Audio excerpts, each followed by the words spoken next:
ಕರಿಯಂಚಿನ ಮನೆ ಕೃತಿಯ ಅನಾವರಣದ ಒಂದು ಕಾರ್ಯಕ್ರಮ ಇದು. ಈ ಕಾರ್ಯಕ್ರಮದಲ್ಲಿ ಅನೇಕ ಸಾಹಿತಿಗಳು ಮತ್ತು ಹಿತೈಷಿಗಳು, ಜನಾಂಗದವರು, ಆನೇಕಲ್ಲಿನ ಜನಗಳು ಎಲ್ಲ ಸೇರಿ ಈ ಕಾರ್ಯಕ್ರಮವನ್ನು ಯಶಸ್ವಿಗೊಳಿಸಿದ್ದಾರೆ.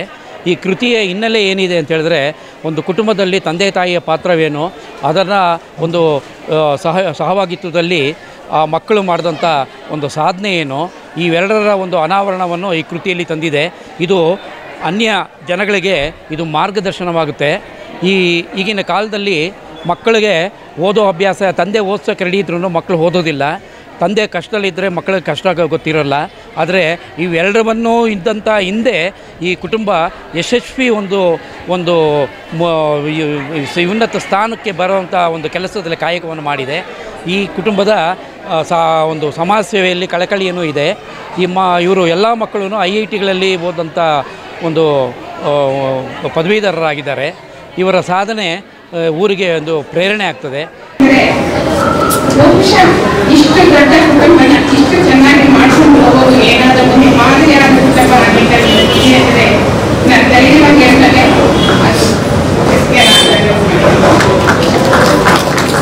ಹೇಳೋದಾದ್ರೆ ಆನೇಕಲ್ನಲ್ಲಿ ಬೆಳೆದು ಸಹ ನನ್ನ ತಂದೆ ಅಂಗಡಿ ಶಾಂತ ಅಂತ ಹೆಸರು, ಅವರು ಅದೇ ಹೆಸರಲ್ಲಿ ಹೇಳಿದರು. ನಮ್ದು ತುಂಬಾ ಸಣ್ಣ ಕುಟುಂಬ.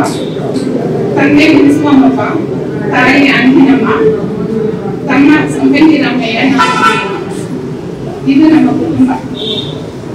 ನನಗೆ ಬಾಲ್ಯದ ಜ್ಞಾಪಕ ತುಂಬಾ ಇಲ್ಲ, ಯಾಕಂದ್ರೆ ತಾಯಿ ಸದಾ ಹುಷಾರಿಗೆ ಬಂದಿದ್ದವರು. ಬಾಲ್ಯದಲ್ಲಿ ಏನಾಯಿತು ಅನ್ನೋದು ಅನುಸಹ ಇಲ್ಲ.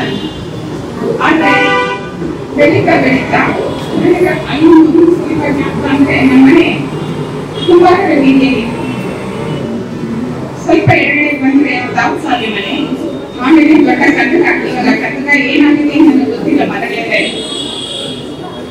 ಬೇಕಾದಷ್ಟು ನೇರಳೆ ಮರ, ಮಾವು, ಸೇಬು, ಆ ಮರಗಳೆಲ್ಲ ಬೆಳೀತಾ ಇತ್ತು. ಅಲ್ಲಿ ಹುಡುಗರ ಜೊತೆಯಲ್ಲಿ ನಾನು ಮರಕ್ಕೆ ಆಡ್ತಾ ಇದ್ದೀನಿ. ಇದೊಂದೇ ನನಗಿರೋ ಜ್ಞಾಪಕ ಬಗ್ಗೆ. ಅದಾದ್ಮೇಲೆ ನಾವು ಮತ್ತೊಂದು ವಿಷಯ ಹೇಳೋದಾದ್ರೆ, ಮುದ್ರಾಜ ಪ್ರತಾಪ ಅಂತ ನೋಡಿದ್ರು, ಅಡಿವೇಟನವರ ಸಂಬಂಧಿಕರು. ಯಾಕೆ ಅವರು ಚಿತ್ರದುರ್ಗದಿಂದ ಬಂದಿದ್ದರು. ಚಿತ್ರದುರ್ಗದ ಕೋಟೆಯ ಮತ್ತು ಅಲ್ಲಿನ ವನ್ಯ ಜೀವನ ಬಗ್ಗೆ ಅವರು ಸಾಕಷ್ಟು ಮಾತಾಡ್ತಾ ಇದ್ರು. ನಾವು ಮನೆಯಲ್ಲಿದ್ದಾಗ, ಸಣ್ಣ ಹುಡುಗರಾಗಿದ್ದಾಗ. ಅದರಲ್ಲಿ ಈ ಗಿಡಮೂಲಿಕೆಗಳ ವಿಷಯ ತುಂಬಾ ನನಗೆ ಇಷ್ಟ ಆಗಿತ್ತು. ಆ ಗಿಡಮೂಲಿಕೆಗಳಿಂದ ಚಿನ್ನ ಮಾಡ್ತಿದ್ರಂತೆ. ಅಷ್ಟುವರೆಗೂ ನಮ್ಮ ಸಂಪತ್ತಿದೆ, ಆದ್ರೆ ಅದನ್ನ ನಾವು ಯಾವ ಬೆಳೆಸ್ಕೊಂಡಿದ್ದೀವಿ.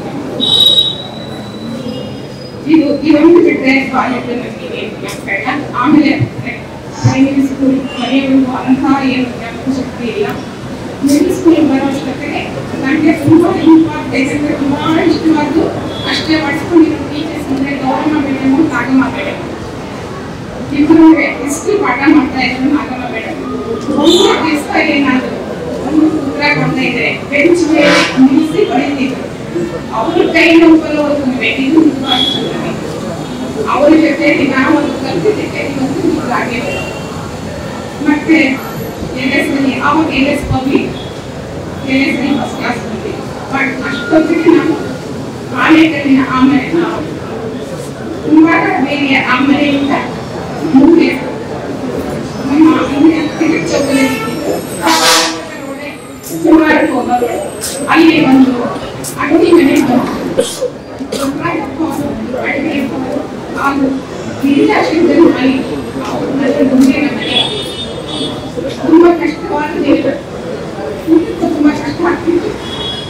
ಎಷ್ಟೋ ಸರಿ ರಾಮಣ್ಣವರು ರಾಗಿ ಇಟ್ಕೊಂಡು ಒಂದು ಅಣ್ಣನ ಕೈ ಕೊಟ್ಟು ಹೋಗ್ತಾ ಇದ್ರು.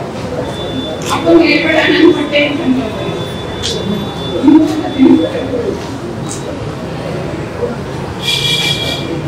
ತುಂಬಾ ಸಾರಿ ದೊಡ್ಡ ನಾನು ತುಂಬಾ ಸಹಾಯ ಮಾಡಿದೆ. ಅಷ್ಟೇ ನಮ್ಮ ಗಟ್ಟಕ್ಕ ಹೋಗಿತ್ತು. ಅಂದ್ರೆ ನನ್ನ ತಂದೆ ಸೋದು ಮಾವತ್ತ ಅವ್ರು ನಮಗೆ ಗಡಪ ಅಂತ ಇರ್ತಾ ಇತ್ತು. ಆಮೇಲೆ ನಿಗ್ರಹಣೆ ಪ್ರಾರಂಭ ಮಾಡಿದ್ರು. ಸ್ವಲ್ಪ ಸುಧಾರಿಸಿದ್ರು. ಆ ಅಂಗಡಿಯಿಂದ ಅಂಗಡಿ ನನಗೆ ಎದುರುಗಡೆ ನಾನು ಆಮೇಲೆ ಜೀವನ ಸ್ವಲ್ಪ ಸುಧಾರಿಸಿದ್ರು. ನನ್ನ ತಮ್ಮ ಪ್ರೈಮರಿ ಸ್ಕೂಲಲ್ಲಿದ್ದ, ನಾನು ಓದ್ತಾ ಇದ್ದೆ.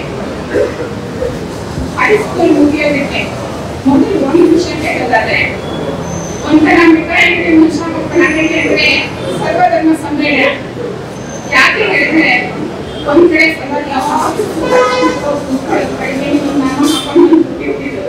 ಇಬ್ಬರು ಅಪ್ಪ ಅವರಿಗೂ ಬೆಳ್ಳು ಕಾಫಿ ಒಂದ್ ರೀತಿಯಲ್ಲಿ ನಮ್ಮ ತಂದೆ ಪ್ರೇರಣೆ ಎಲ್ಲ ಮಕ್ಕಳು ಓದೋದಕ್ಕೆ. ಯಾಕೆ ಅಂತಂದ್ರೆ ಅವ್ರಿಗೆ ಸಾಹಿತ್ಯದಲ್ಲಿ ಹೆಣ್ಮಕ್ಳಿಗೆ ಇಷ್ಟು ಚೆನ್ನಾಗಿ ಓದ್ತಿರ್ಬೇಕಾದ್ರೆ ನಾವೇ ನಮ್ಮ ಮಕ್ಕಳಿಗೆ ಓದಿಸ್ಬಾರ್ದು. ಆಗ ಅಂಗಡಿ ಹತ್ರ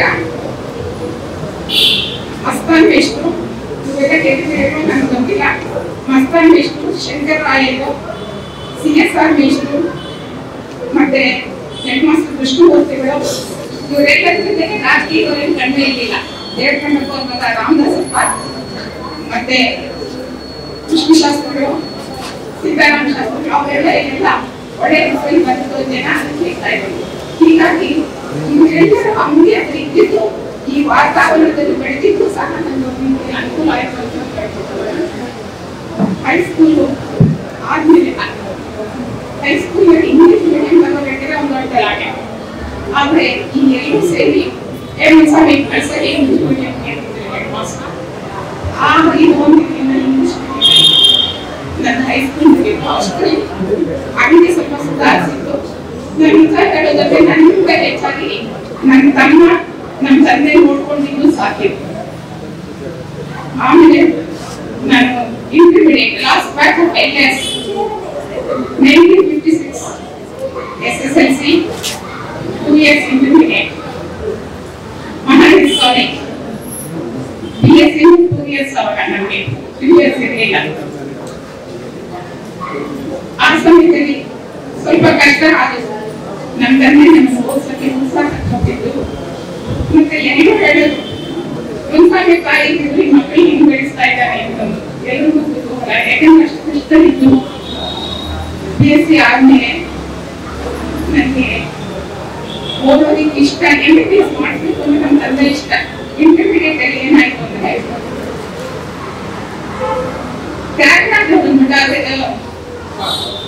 ವಾಟರ್ ಬೋರ್ಡ್ ಅಲ್ಲಿ ಇದೆ ಆನೆಕಲ್ ತ್ಯಾಗರಾಜ್ ಅಂತ ಈಗ ಚೇರ್ಮನ್. ತುಂಬಾ ಜನ ಆನೆಕಲ್ ಅವರು ಸಹಾಯ ಮಾಡಿದ್ದಾರೆ. ಆ ತ್ಯಾಗರಾಜ್ ಅವರ ಸಿಸ್ಟರ್ ನಾನು ಹೈಸ್ಕೂಲಲ್ಲಿ ಓದುವಾಗ MTech ಮಾಡಿದ್ದೆ.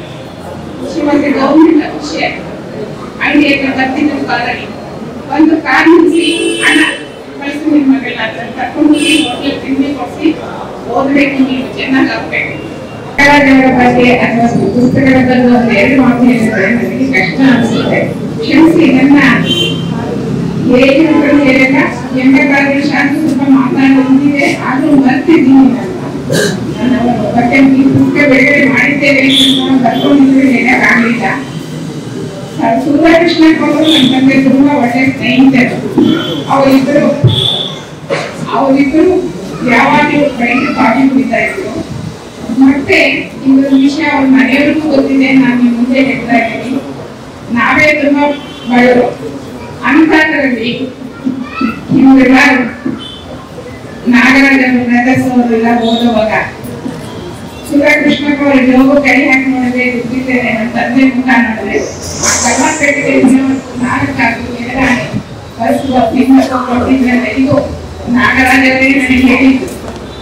ಇಷ್ಟೆಲ್ಲ ನಮ್ಮ ಸಂಬಂಧ ಇದ್ರು.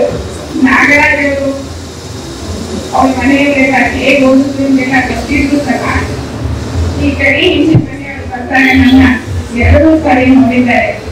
ನಾನು ಬರ್ಕೊಂಡು ಬಂದಿದ್ದೀನಿ. ಗಡಿ ಹೆಂಚಿನ ಮನೆ ಸುಂದರವಾಗಿದೆ ಅಂತ ಹೇಳಿ ಮನೆ ಹೇಳ್ತಾರಲ್ಲ, ಮನೆಯ ಎಲ್ಲ ಉದಯಗಳು ಸಹ ಅಷ್ಟೇ ಸುಂದರವಾಗಿದೆ. ಮೊದಲನೇ ಮನೆಗೆ ಅವ್ರ ಮನೆಯವರೆಲ್ಲ ನಾನು ನೋಡಿದ್ದು. ಈ ಕಾರ್ಯ ನಾನು ಮಾತಾಡೋದಕ್ಕೆ ಚಿಂತೆ ಆಗಿದ್ದಕ್ಕೆ ನಿಮ್ಮೆಲ್ಲರೂ ಕ್ಷಮೆ ಕೇಳ್ತಾನೆ, ಕ್ಷಮೆನೂ ಕೇಳ್ತಾನೆ. ಮೊದಲೇ ಮಾತಾಡ್ಬೇಕಾಗಿತ್ತು, ಕ್ಷಮಿಸಿದೆ. ಪ್ರತಿಷ್ಠಿತ ಗೌರವಾನ್ವಿತ ಸುಸಂಸ್ಕಾರಿತರಾದಂತ ಈ ಸಂಕೀರ್ಣ ಸಮಾಜದಲ್ಲಿ ತಮ್ಮದ ಅಂತಕ್ಕ ಸಂಸ್ಕಾರ ಹೋಲಿಕೆ ಬೆಳೆಸಿ ಬೆಳಗಿಸಿಕೊಂಡು ಬಂದಿರುವಂತ ಒಂದು ಸ್ಫೂಟ ಮನೆತನದ ಎಲ್ಲ ಮಹನೀಯರು ಆ ಗಂಡು ಮಕ್ಕಳು ಮತ್ತು ಹೆಣ್ಣು ಮಕ್ಕಳು ಸಹ ಅವರ ಇತಿಹಾಸ ಇಂದಿನ ಎಲ್ಲ ಹಿರಿಯರನ್ನು ಗಮನಿಸಿದ ಆಗ ಭಗವಂತವಾಗಿರುವಂತಹ ಶ್ರೀಮತಿ ಚಿನ್ನಮ್ಮ ಮತ್ತು ಸೂಗ ಕೃಷ್ಣಪ್ಪನವರ ಎಲ್ಲ ಭಾವಚಿತ್ರದ ಮುಂದೆ ಕುರಿತು ಅವರನ್ನು ಸ್ಮರಿಸುವಂತ ಪರಮಪವನಂತ ದಿನವನ್ನು ಆಚರಣೆ ಮಾಡಿದ್ದಾರೆ. ಅದರಲ್ಲೂ ಇಂಗ್ಲಿಷ್ ಭಯಪಟ್ಟು ಹೇಳ್ತಾನೆ ಏನ್ ಹೇಳ್ತಾರೆ ಅಂತಂದ್ರೆ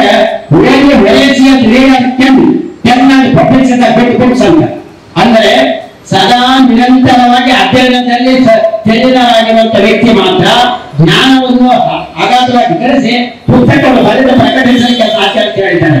ಹಾಗಾಗಿ ಈ ಪರಮಪವನವಾದಂತ ದಿನದಂದು ತಮ್ಮ ಕುಟುಂಬದ ಹಿರಿಮೆ ಗರಿಮೆ ಕಾರಣತೆ ಮಾನತೆ ಶ್ರೇಷ್ಠತೆಯನ್ನು ಎಲ್ಲ ಸಮಾಜಕ್ಕೆ ಕೊಟ್ಟು ಒಂದು ಆದರ್ಶವನ್ನು ಉಳಿಸೋಗ್ಬೇಕು. ನರಹರದಲ್ಲಿ ಕಾಯುವಲ್ಲಿ ಎಲ್ಲ ಕಾಯನ ಜೀವತಿ ಮನುಷ್ಯ ಹುಟ್ಟಿದ ನಂತರ ಸಾಯೋದಕ್ಕೆ ಮೊದಲು ಏನಾದರೂ ಒಂದು ಪರಮಪವನವಾದಂತ ಕಾಯಕವನ್ನು ಮಾಡಿ ಜೀವನ ಪಾಲನೆ ಮಾಡ್ಕೊಳ್ಬೇಕು ಅನ್ನೋದಕ್ಕೆ ಪೂರಕವಾಗಿ ಕರಿಯಂಚಿನ ಮನೆ ಅವ್ರ ಮನೆಯವರು ಬೆಳೆದಿತ್ತು, ಜನ್ಮ ಎತ್ತಿದ್ರು, ಬಂದಿಗೆ ಅರ್ಥ ಮಾಡ್ಕೊಳ್ಬೇಕು. ಆ ಸೀತಿ ಬೇರೆ ಬಹಳ ಸಂತೋಷ ಆಯ್ತು. ಕರಿಯಂಚಿನ ಮನೆ ಅವರು ಜನಿಸಿದಂತ ಮನೆ ಕರಿಯಂಚಿನ ಮನೆ. ಈಗ ವಿಚಾರ ಹೇಳ್ತೀವಿ ಧರ್ಮಸಾಲ ನಿರಂಜನಕ್ಕಂತ ಸಾಲಕಂತ ಶ್ರೀಮದ್ ರಾಮಾಯಣದ ಯುದ್ಧ ನಡೆದು ಆ ಯುದ್ಧದಲ್ಲಿ ಕೊನೆಯಲ್ಲಿ ಮರ್ಯಾದೆ ಪುರುಷೋತ್ತ ಶ್ರೀರಾಮಚಂದ್ರ ರಾವಣನ ಸಂಹಾರ ಮಾಡಿದ ನಂತರ ವಿಭೀಷಣ ಲಕ್ಷ್ಮಣನ ಹತ್ರ ಬಂದು, ಲಕ್ಷ್ಮಣ ನಿಮ್ಮ ಅಣ್ಣನಿಗೆ ಯಾರು ಇವತ್ತು ಈ ಶ್ರೀಲಂಕೆಯನ್ನು ಗಳಿಸಿದ್ದು ಯುದ್ಧದಲ್ಲಿ ಗೆದ್ದಿರೋದು ಅಣ್ಣನೇ, ನೀವು ಯಾಕೆ ನಿಮ್ಮ ಭವ್ಯಪಾಲಕವಾದಂತ ಅಯೋಧ್ಯೆಗೆ ಯಾಕೆ ಹೋಗ್ಬೇಕು? ನಿಮ್ಮ ಅಣ್ಣ ಇದನ್ನು ಗಳಿಸಿದ್ದಾರೆ, ನಿಮ್ಮ ಅಣ್ಣನಲ್ಲಿ ರಾಜ ಮಾಡ್ಬೇಡ ಅಂತ ಕೇಳಿ ಅಂದಾಗ ಭಯಪಟ್ಟು ಲಕ್ಷ್ಮಣ ಬಂದು ಕೇಳ್ತಾನೆ, ಅಣ್ಣ ಪರಮಸಾತ್ವಿಕ ವ್ಯಕ್ತಿಯಾದಂತ ವಿಭೀಷಣ ಕೇಳ್ತಾ ಇದ್ದಾರೆ, ನೀನು ಗೆದ್ದಿದೀಯಾ? ದಶಾನನ ರಾವಣನನ್ನು ನೀನು ಸಂಹಾರ ಮಾಡಿದೀಯಾ? ಯುದ್ಧದಲ್ಲಿ ಗೆದ್ದಿದೀಯಾ? ನಿಮಗೆ ರಾಜ ಆಗ್ಬೇಕು ಅಂತ ಕೇಳ್ತಾನೆ ಅಂದಾಗ ಮರ್ಯಾದೆ ಪುರುಷೋತ್ತಮ ಶ್ರೀರಾಮಚಂದ್ರ ಕೇಳ ವಿಚಾರದ ಎಲ್ಲರ ಜೀವನದಲ್ಲಿ ಪ್ರತಿನಿತ್ಯ ನಾವು ಅಳುಗಳನ್ನು ನಾವು ಪ್ರತಿಪಾದನೆ ಮಾಡಬೇಕಾಗಿದೆ. ಏನಾದ್ರು ಅಂದ್ರೆ ಅದೇ ಲಂಕಾ ಸ್ವರ್ಣ ಎಪ್ಪಿದ ಲಕ್ಷ್ಮಣ ರೇಖೆ ಜನನೀ ಜನ್ಮಭೂಮಿ ಸ್ವರ್ಗಾದಪಿ ಗರಿಯಸಿ. ಈ ಲಂಕೆ ತ್ರಿಕೂಟ ಪರ್ವತದಲ್ಲಿರುವಂತ ಲಂಕೆ ಚಿನ್ನದಿಂದಲೇ ಮಾಡಲ್ಪಟ್ಟಂತ ಒಂದು ರಾಜ್ಯನಾಗಿರ್ಬೋದು, ರಾಜಧಾನಿನಾಗಿರ್ಬೋದು, ಆ ಚಕ್ರಾಧಿಪತ್ಯನಾಗಿರ್ಬೋದು.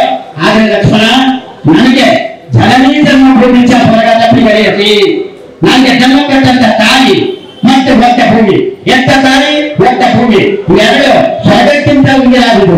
ಯಾರಾದ್ರೂ ಬಂದು ನೀನು ಹುಟ್ಟಿದಂತ ಸ್ಥಳ ಬೇಕು ಅಥವಾ ಸ್ವರ್ಗ ಬೇಕು ಅಂತ ಕೇಳಿದ್ರೆ ನನಗೆ ಜನ್ಮ ಇಟ್ಟಿದಂತ ಜನ್ಮಭೂಮಿ, ಧನ್ಯಭೂಮಿ, ವೀರಭೂಮಿ, ಜಾಗಭೂಮಿ, ಯೋಗಭೂಮಿ ನನಗೆ ಬೇಕು ಅಂತ ಕೇಳ್ತೀನಿ ಅಂತ ಶ್ರೀರಾಮಚಂದ್ರ ಹೇಳ್ತಾನೆ. ಪ್ರೀತಿಯಲ್ಲಿ ಎಷ್ಟೇ ನಾಗರಾಜ್ ಅವರು ಹೇಳಿದ್ದಾರೆ, ಪರಿಚಯ ಆಗಿಲ್ಲ ನಿಮ್ಗೆ, ತುಂಬಾ ಧನ್ಯವಾದ. ಎಷ್ಟೇ ನಾಗರಾಜ್ ಅವರು ಈ ಪುಸ್ತಕದ ಕರ್ತರು, ಅವರು ತನ್ನ ಮನೆಯ ಹಿರಿಮೆ ಬೆಲೆಯನ್ನು ಸೂಚಿಸಬೇಕು. ಅದೇ ರೀತಿಯಾಗಿ ಎಲ್ಲ ನಮ್ಮ ಆಧುನಿಕ ಪಟ್ಟಣ ಎಲ್ಲ ಆದರ್ಶ ಕುಟುಂಬಗಳು ಪ್ರಕೃತಿ ಮನೆಗೆ ಬರಬೇಕು ಅದು ಉದ್ದೇಶ ಇಟ್ಕೊಂಡು ಪರಿವರ್ತನೆ ಮಾಡಲಿಕ್ಕೆ ಬಂದಿದ್ದಾರೆ. ಅದಕ್ಕೆ ಸೂತ್ರ ಶ್ರೀನಿವಾಸರು ಮುಂದೆ ಬಂದಿದ್ದಾರೆ. ನಾವು ಮುಂದೆ ಮಾತ್ರ ಬಂದಿದ್ದೀವಿ, ನಾವು ಸುಮಾರು 8 ಪುಸ್ತಕ ಬಂದಿದ್ದೀವಿ ಸರ್. ಆ ಕುಟುಂಬದ ಹಿರಿಮೆ ಗರಿಮೆ ಬಗ್ಗೆ ಬರ್ತಿದ್ದೀವಿ. ಅದರ ಜೊತೆಗೆ ನಮ್ಮ ಕುಲದೇವತೆಗಳಂತ ತೋಟಗಾರಿಕೆ, ನಮ್ಮ ಕುಲದೇವತೆ ದೇವಪಟ್ಟ ಮತ್ತು ಕಳೆದ ಶಕ್ತಿಗಳ ಬಗ್ಗೆ ಬಹಳಷ್ಟು ಗೌರವಿಸುವಂತ ಪದವನ್ನು ಬಳಸಿದ್ದೀರಿ. ಅದಕ್ಕೆ ನಿಮಗೆ ಧನ್ಯವಾದಗಳು ಈ ಸಭೆಯ ಮುಂದೆ ಕೋಟಿಯಾಗಿ ಇಷ್ಟಪಡ್ತೀನಿ. ಹಾಗಾಗಿ ಈ ಸೂರ್ಯ ಕೃಷ್ಣಪ್ಪ ಮತ್ತು ಚಿನ್ನಮ್ಮನವರು ಕಳೆದ ಸುಮಾರು ವರ್ಷಗಳಾಗಿರೋದು ಎಷ್ಟು ಪರಿಪೂರ್ಣ ವರ್ಷಗಳು ಗೊತ್ತಿಲ್ಲ ನಮಗೆ. ನೀವು ಆನಂದ ಇತಿಹಾಸ ಚರ್ಚೆ ಮಾಡಿದ್ದೀರಿ. ಸೂರ್ಯ ಕೃಷ್ಣಪ್ಪ ಕುಟುಂಬದವರು ಗುರುವಂದನೆ ಮಾಡ್ತಾರೆ, ಆದ್ರೆ ಮಾತೃವಂದನೆ ಯಾರು ಮಾಡಿದ್ರಿ? ಇವರೆಗೂ ಕಳೆದ 10 ವರ್ಷಗಳಿಂದ ನೀವು ಮಾತೃವಂದನೆ ಕಾರ್ಯಕ್ರಮ ಮಾಡಿದ್ರಿ. ನಾನು ಬಂದಿದ್ದೆ. ಮಾತೃದೇವೋಭವ, ಪಿತೃದೇವೋಭವ, ಆಚಾರ್ಯ ದೇವೋಭವ, ಅತಿಥಿ ದೇವೋಭವ, ದೇಶ ದೇವೋಭವ ವಿಧಾನದ ನಾವು ಚರ್ಚೆ ಮಾಡಿದ್ದೀವಿ. ಹಾಗಾಗಿ ಇದೆಲ್ಲ ಆದರ್ಶಗಳನ್ನು ನಾವು ತಿಳ್ಕೊಳ್ತಾ ಇವತ್ತು ದಿನ ಈ ಪುಸ್ತಕದ ಬಗ್ಗೆ ಮುಂದಿನ ಭೈರಪ್ಪ ಮಾತಾಡ್ತಾರೆ ಅಂತ ತಿಳ್ಕೊಂಡಿದ್ದೀವಿ. ಆದ್ರೆ ಸಂಕ್ಷಿಪ್ತವಾಗಿ ನಾನು ಇವತ್ತಿಗೆ ಮಾತ್ರ ತಿಳಿಸಿದ್ದೀನಿ. ಬಂದಾಗ ಒಂದೇ ಒಂದು ಸಮಯ ಕಡಿಮೆ ಇರೋದ್ರಿಂದ ಒಂದು ಮನವಿನ ಮಾಡ್ತಿರ್ತೀವಿ. ಯಾವುದೇ ಒಂದು ಕಾರ್ಯಕ್ರಮವನ್ನು ನಾವು ಅವಲಂಬಿಸಿದಾಗ, ನಾವು ಅಲ್ಲಿ ಭಾಗವಹಿಸಿದಾಗ, ಅಲ್ಲಿ ವೇದಿಕೆಯ ಮಹಾನ್ ವ್ಯಕ್ತಿಗಳು ಕೊಟ್ಟಂತ ಸಂದೇಶವನ್ನು ನಾವು ಆತ್ಮಾರ್ಪಣೆ ಮಾಡಿಕೊಂಡಾಗ ನಾವು ಸ್ವಲ್ಪ ಸೃಜನಶೀಲವಾಗಿ ಮತ್ತು ಯುಕ್ತಶಕ್ತ ಮುಕ್ತವಾಗಿ ನಮ್ಮ ಜೀವನದಲ್ಲಿ ಪರಿವರ್ತನೆ ಆಗಬೇಕು. ನಿಜ ಪದವಾಗಿ ಇತಕರವಾಗಿ ಯಾವ ರೀತಿ ಅಂದ್ರೆ ಸೂರ್ಯಾಗ್ರತೆ ಮತ್ತು ಸಮಾಜಕ್ಕೆ ಆದರ್ಶಪ್ರಾಯವಾಗಿ ನಾವು ನಡೀತಿದ್ದೀವಿ. ಉನ್ನತ ವ್ಯಾಸಂಗ ಮಾಡಿ ವಿದೇಶಗಳೆಲ್ಲವನ್ನು ಮುಚ್ಚಿ ಮಾಡಿ ಬಂದರೂ ಸಹ ತನ್ನ ಪ್ರದೇಶ ಮತ್ತು ಹುಟ್ಟಿದ ಹುಟ್ಟಿದ ಮನೆಯಲ್ಲಿ ಯಾವ ರೀತಿ ತನ್ನ ಒಂದು ಮಾತೃಭೂಮಿಯ ಋಣವನ್ನು ತೀರಿಸುವಂತ ಮನ ಇಚ್ಛೆ ನಾವು ವ್ಯಕ್ತಪಡಿಸಿದ್ದಾರೆ. ಅದಕ್ಕೋಸ್ಕರವಾಗಿ ಈ ಸಂದರ್ಭದಲ್ಲಿ ಆ ಮನತನದ ಹಿರಿಮೆಗಳನ್ನು ನಾವು ಅರ್ಥವರ್ತಿಸಿ ಈ ಕಾರ್ಯಕ್ರಮ ಯಶಸ್ವಿಯಾಗಬೇಕಾದ್ರೆ ಇವತ್ತು ಬೇಕು ಮೆಸೇಜ್ ಇದೆ. ಅವ್ರು ಬೇಕಾದ್ರೆ ಎಲ್ಲವೇ ಮಾಡಿ ಫ್ಯಾಮಿಲಿ ಇಟ್ಟರಿ ನನ್ನ ಕುಟುಂಬದ ಇತಿಹಾಸ ನಾನೇ ನಡೆಸಬೇಕು. ನನ್ನ ಕುಟುಂಬದ ಇತಿಹಾಸ ಸಮಾಜಕ್ಕೆ ಆದರ್ಶಪ್ರಾಯವಾಗಿ ಮುಖ್ಯವಾಗಿ ನಾನು ಪರಿಗಣಿಸಲಿಕ್ಕೆ ಸಾಧ್ಯವೇ, ಯುಕ್ತವೇ ಪರಿವರ್ತನೆ ಮಾಡಿ ನಾವು ಯೋಚನೆ ಮಾಡಬೇಕಂತ ಸ್ಥಿತಿ ಇದೆ. ಅದಕ್ಕೋಸ್ಕರವಾಗಿ ನನ್ನಲ್ಲಿ ಕಾರ್ಯಕ್ರಮದಲ್ಲಿ ಬರಮಾನ್ಯದ ಶ್ರೀತ ಜಯದೇವರ ಆತ್ಮೀಯರು ನಾನು ಈ ಕಾರ್ಯಕ್ರಮದಲ್ಲಿ ವೀಕ್ಷಣೆ ಮಾಡ್ತಾ ಇದ್ದೀನಿ. ಸಮಯದ ಅಭಾವದ ಜಯದೇವ 10 ನಿಮಿಷ ಹೇಳಿದ್ರು, ಬಹುಶಃ ಇನ್ನೂ ಸ್ವಲ್ಪ ತಗೊಳ್ಳಿ ಅನ್ನೋದಕ್ಕೆ ಈ ಕಾರ್ಯಕ್ರಮದಲ್ಲಿ ಅಧ್ಯಕ್ಷತೆ ವಹಿಸಿರುವಂತ ಶ್ರೀತ ಶ್ರೀನಿವಾಸಗೌಡರು ಮಾತಾಡಲಿದ್ದಾರೆ. ಮಳೆಯವರು ವಿದ್ಯಾ ಸರಸ್ವತಿ ಮಾತೆ ಅಂತ ಹೇಳಿ ಬಂದ ತಕ್ಷಣದಲ್ಲಿ ವಿದ್ಯಾ ಸರಸ್ವತಿ ಮಾತೆ ನಮ್ಗೆಲ್ಲ ಆಶೀರ್ವಾದ ಮಾಡಬೇಕಿದ್ರು. ನಮ್ಮ ಆಲಕ್ಕಲ್ಲಿ ಹೆಸರನ್ನು ಗುಲ್ಬರ್ಗದಲ್ಲಿ ಉಳಿಸಿದ್ದೀವಿ. ಗುಲ್ಬರ್ಗ ವಿಶ್ವವಿದ್ಯಾಲಯದಲ್ಲಿ ಉಪಕುಲಪತಿ ಆಗಿದ್ದೀವಿ. ತಾವು ನಮ್ಮ ಆಶೀರ್ವಾದ ನಮ್ಗೆ ಅವಘಡೆ ಸೂರ್ಯ ಕುಟುಂಬಕ್ಕೆಲ್ಲ ಸದಸ್ಯರಿಗೆ ಹೊಂದಿಸ ನಮ್ಮ ಆಲಕ್ಕಿ ವಿಧಾನಸಭಾ ಕ್ಷೇತ್ರ ಕನ್ನಡ ಸಾಹಿತ್ಯ ಪರಿಷತ್ತಿನ ಕಾಯಕಗಳು ನಿತ್ಯ ವಿನೂತನವಾಗಿ ಮತ್ತು ವಿವಿಧ ರೀತಿಯ ಎಲ್ಲ ವರ್ಗದ ಪಂಚಾಯತಿನಿಂದ ಪಾಮರದಿಂದ ಹಳ್ಳಿಯಿಂದ ಊರಿನಿಂದ ಕೇರಿಗೆ ಮತ್ತು ನಾಡಿನಿಂದ ಎಲ್ಲ ಕಡೆಗೆ ಹುಟ್ಟುವಂತ ಕಾಯಕದಿಂದ ತೆಗೆದಿರುವಂತ ನಮ್ಮ ಸಾಹಿತ್ಯ ಪರಿಷತ್ತಿನ ಅಧ್ಯಕ್ಷರಾದಂತ ಆತ್ಮೀಯ ಶ್ರೀಟ ಆದೋ ಪ್ರಕಾಶಗಳು ನಿತ್ಯ ಪ್ರತಿನಿತ್ಯ 24 ಗಂಟೆಗಳು ಕನ್ನಡ ಸಾಹಿತ್ಯದ ಒಂದು ವ್ಯಕ್ತವಾದಂತ ಎಲ್ಲರೂ ಹುಟ್ಟುವಂತ ಕಾಯಕ ಏನ್ ಮಾಡಬಾರ್ದು ಸದಾ ಚಿಂತನೆ ಮಾಡ್ತಾರೆ. ಅಂತ ಕನ್ನಡ ಸಾಹಿತ್ಯ ಪರಿಷತ್ತಿನ ಅಧ್ಯಕ್ಷರಿಗೆ ನನಗೆ ಬಹಳ ಸಂತೋಷಮಯ ಸಂಗತಿಯಾಗಿದೆ. ಅದಕ್ಕೋಸ್ಕರ ಇಂತಹ ಕಾರ್ಯಕ್ರಮ ನಡೆದಾಗ ಸೂಲ ಕೃಷ್ಣಪ್ಪ ಮತ್ತು ಚಿನ್ನಮ್ಮನವರು ಆ ಮಹಾಪುರುಷರ ಒಂದು ವಿಚಾರಧಾರೆಯನ್ನು ನಾನು ಆ ಒಂದು ಸೂಲ ಶ್ರೀನಿವಾಸ ಬಗೆವಂತ ಮುನ್ನಡೆ ಹೋದಾಗ ಅವರು ಚರ್ಚೆ ಮಾಡಿ ಮಾತನಾಡ್ತಿದ್ದೆ. ಅವ್ರ ಬಗ್ಗೆ ಪದಗಳು ಓದಿದೆ. ನಾನು ಪುಸ್ತಕದ ಪ್ರಿಂಟ್ ಆಗಿಲ್ಲ ಅಂತ ನಾನು ಬಯಸಿದ್ದೀನಿ. ಅದು ಓದಿದ ನಿಮ್ಮ ಕುಟುಂಬದ ಪರಿಪೂರ್ಣ ಮಾಹಿತಿ ನನಗೆ ಬಂದಿದೆ ಅಂತ ಹೇಳ್ತಾ ಸ್ವರ್ಗಸ್ಥರಾಗಿ ಬಂದ ಶ್ರೀಮತಿ ಸೂರ ಚಿನ್ನಮ್ಮ ಮತ್ತು ಶ್ರೀ ಕೃಷ್ಣಪ್ಪನವರ ಆತ್ಮಕ್ಕೆ ಬಹಳ ಆನಂದವಾಗಿದೆ. ಆ ಪೂರ್ವಿಕರಿಗೆ ಮಹಾದಾನವಾಗಿದೆ. ನಾನು ಜನ್ಮ ಕೊಟ್ಟಂತ ತಂದೆ ಕೊಟ್ಟಂತ ಮಕ್ಕಳಲ್ಲಿ ಇವತ್ತಿನ ಸಮಾಜದಲ್ಲಿ ಈ ಸ್ಥಾನದಲ್ಲಿ ತಮ್ಮ ಒಂದು ವ್ಯಕ್ತಿತ್ವ ಪುಸ್ತಕ ಅಂತ ಕೃತಿಪಟ್ಟಿದ್ದಾರೆ ಅಂತ ಹೇಳ್ತಾ ನನ್ನನ್ನು ಬರಮಾಡಿಕೊಂಡು ಈ ಪರಮ ಪವನವಾದಂತ ಗುರುಪೂರ್ಣಿಮೆ ದಿನದಂದು ನಮ್ಮ ಕರಿಯಂಚಿನ ಮನೆ ಕ್ರಿಕೆಟ್ ಲೋಕಾರ್ಪಣಾ ಕಾರ್ಯಕ್ರಮದಲ್ಲಿ ಭಾಗವಹಿಸಲಿಕ್ಕೆ ಅವಕಾಶ ಮಾಡಿಕೊಟ್ಟಂತ ಸೂರ್ಯ ಕುಟುಂಬದ ಸದಸ್ಯರಿಗೆ ವಂದಿಸುತ್ತಾ ತಕ್ಷಣ ನಾವೆಲ್ಲರೂ ಕೂಡ ನಮ್ಮ ನೆನಪು ಒಂದು 2-3 ತಲೆಮಾರು ಮುಂದೆ ಹೋಗ್ತು. ಆ 2-3 ತಲೆಮಾರುಗಳ ಹಿಂದೆ ಹೋದಾಗ ಬಹಳ ಆಹ್ಲಾದಕರವಾಗಿರ್ತಕ್ಕಂಥ ವಾತಾವರಣ. ಅದಕ್ಕೆ ಅದರ ಪೂರ್ವಗೊಂದು 4 ಸಾಲು ಕವಿತೆ ಬರ್ಕೊಂಡಿದ್ದೀನಿ. ಅದೇನು ಬಹುಶಃ ಈ ಪುಸ್ತಕದ ವಿಚಾರ ಮುಗಿತು ಅಂತ ಅನಿಸ್ತು. ಕಣ್ಣಲ್ಲೆಲ್ಲ ಕರಿಯಂಚಿನ ಮನೆ ಕಂಗೊಳಿಸುತ್ತಿತ್ತು. ಬೆಚ್ಚನೆಯ ಹೊಗೆಯಾಗಿ ಹಿತವಾದ ಊಟ ಉಣಗುಡಿಸುತ್ತಿತ್ತು. ಅಲ್ಲಿ ಪ್ರೀತಿ, ಪ್ರೇಮ, ಶಾಂತಿ, ನೆಮ್ಮದಿಯ ತಾಣವಾಗಿ ತಣ್ಣಗೆ ನಡೆಸುತ್ತಿತ್ತು. ಅಲ್ಲಿ ಅಜ್ಜ, ಅಜ್ಜಿ, ಅಪ್ಪ, ಅಮ್ಮ, ದೊಡ್ಡಪ್ಪ, ದೊಡ್ಡಮ್ಮ, ಚಿಕ್ಕಮ್ಮ, ಚಿಕ್ಕಪ್ಪ, ಅತ್ತೆ, ಮಾವ, ಮಕ್ಕಳು, ಮೊಮ್ಮಕ್ಕಳು, ಮೊಮ್ಮಕ್ಕಳಿಂದ ಗುಜಿಗುತ್ತಿತ್ತು. ಎಷ್ಟೊಂದು ಏಳಲು ಆನಂದ, ಪರಮಾನಂದ. ಅವನ ಕಷ್ಟದಲ್ಲಿ ಇವರ ಪಾಲು, ಇವನ ಕಷ್ಟದಲ್ಲಿ ಅವರ ಪಾಲು. ಒಬ್ಬನೇ ಯಜಮಾನ, ಅವನ ಅಣತೆಯಂತೆ ಎಲ್ಲವೂ ನಡೆದು ಸುಗಮಗೊಳ್ಳುತ್ತಿತ್ತು, ಸುಂದರವಾಗಿತ್ತು. ಹಬ್ಬ, ಹುಣ್ಣಿಮೆ, ಜಾತ್ರೆ, ಮದುವೆ, ಮುಂಜಿಗಳಲ್ಲಿ ಸಂಭ್ರಮವೋ ಸಂಭ್ರಮ. ಲವಲೇಶವೂ ಇರಲಿಲ್ಲ ಯಾರ ಮನದಲ್ಲೂ ನಂಜು. ಬೇಸಿಗೆಯಲ್ಲೂ ಬೆವರದೆ ತಣ್ಣನೆಯ ಸ್ಪರ್ಶ, ಎಲ್ಲರ ಮನದಲ್ಲೂ ಹರ್ಷ. ಬದುಕಿಗೆ 100 ವರ್ಷ ಕಾತರಿಯಿತು.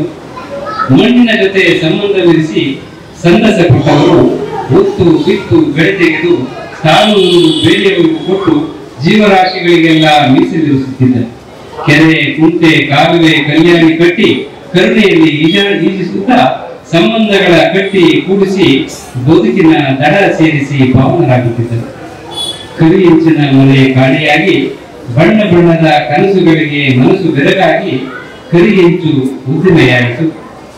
ಅಧ್ವಾನವೇ ಮೆಟ್ಟಿಲುಗಳಾಗಿ ಕರಿ ಹೆಂಚಿನ ಮನೆ ನೆನಪಾಗಿ ಉಳಿದು ಪುಸ್ತಕದ ತಲೆಬರಹವಾಗಿ.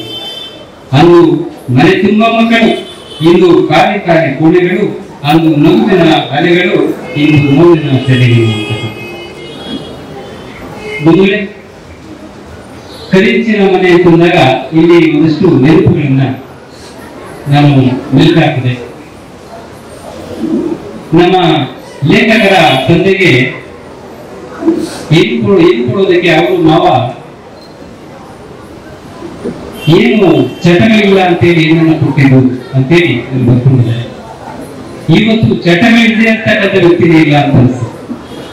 ಅವತ್ತು ಚಟ ಇಲ್ಲದೆ ಇರ್ತಕ್ಕಂಥವ್ರು ಏನ್ ಕೊಡ್ತಾ ಇದ್ರು, ಇದೆಲ್ಲ ಕಾಮನ್ ಬಿಡ್ರಿ, ಇವತ್ತು ಅವನು ಇಲ್ಲಿ ಮಾಡಿದ್ರೆ ಇನ್ನೊಂದೇನು ಮಾಡ್ತಾ ಇರ್ತಾರೆ, ಕೊಟ್ಟರೆ ಏನಾಗಲ್ಲ ಬಿಡ್ರಿ ಅನ್ನೋ ಮಟ್ಟಕ್ಕೆ ಇವತ್ತು ನಾವು ಎಲ್ಲರೂ ಕೂಡ ಚಟಗಳಿಗೆ ದಾಸರಾಗಿದ್ದೇವೆ. ಜೊತೆಗೆ ನಮ್ಮ ಲೇಖಕರು ಗೋಲೆ ಆಡಿದ್ದು, ಬುಗುಳಿ ಆಡಿದ್ದು, ಮತ್ತೆ ಮರಕೋತಿ ಆಟ ಆಡಿದ್ದು, ಇವೆಲ್ಲೂ ಕೂಡ ಬಹಳ ಸುಂದರವಾದ ನೆನಪುಗಳನ್ನು ದಾಖಲಿಸ್ತಾರೆ.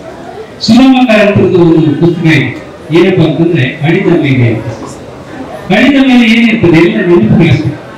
ಅವರು ಇಂದಿನ ತನ್ನ ಬಾಲ್ಯದ ಎಲ್ಲ ನೆನಪುಗಳನ್ನ ಈ ಪುಸ್ತಕದಲ್ಲಿರ್ತಕ್ಕಂಥದ್ದು ನಿಜಕ್ಕೂ ಬಹಳ ಖುಷಿ ಆಗ್ತಕ್ಕಂಥದ್ದು. ಈ ಸೂಜಾ ಕುಟುಂಬಕ್ಕೆ ಇದೊಂದು ರೀತಿಯಾಗಿ ಬೈಬಲ್ ಅಂತೇಳಿ ನಾವು ಇದನ್ನ ತೆಗೆದುಕೊಂಡು ಬಂದಿದ್ದೇವೆ. ಯಾಕಂತಂದ್ರೆ ತಾನು ಈ ಒಂದು ಕುಟುಂಬದಲ್ಲಿ ಏನೇನಾಯ್ತು, ಎಂತ ಕಷ್ಟ ಕಾಡ್ಕೊಂಡಿಲ್ಲ ಮತ್ತು ಅಂತ ಎಲ್ಲರೂ ಕೂಡ ಇದರಲ್ಲಿ ಬಂದಿದ್ದಾರೆ. ಜೊತೆಗೆ ಕರಿಂಚಿನ ಮನೆಯಲ್ಲಿ ಅವರ ದೊಡ್ಡಪ್ಪ, ಚಿಕ್ಕಮ್ಮ, ಅಪ್ಪ, ಅಮ್ಮ ಇವರೆಲ್ಲ ನಡುವೆ ಇದ್ದಾಗ ಒಂದಷ್ಟು ಕನಸುಗಳಾಯ್ತು, ಒಂದಷ್ಟು ವಿಮರ್ಶೆಗಳಾಯ್ತು, ಮುನಿಸುಗಳು ಬಂತು ಅಂತಕ್ಕಂಥದ್ದೆಲ್ಲ ಬಂದಿದೆ. ಈ ದೊಡ್ಡ ಕುಟುಂಬ ಅಂತಂದಾಗ ಇವೆಲ್ಲವೂ ಕೂಡ ಸಹಜವೇ. ಈ ನಿಟ್ಟಿನಲ್ಲಿ ಕರಿಂಚಿನ ಮನೆ ಬಹಳ ಇವತ್ತಿನ ಕಾಲಕ್ಕೆ ಬಹಳ ಪ್ರಮುಖವಾಗ್ತದೆ.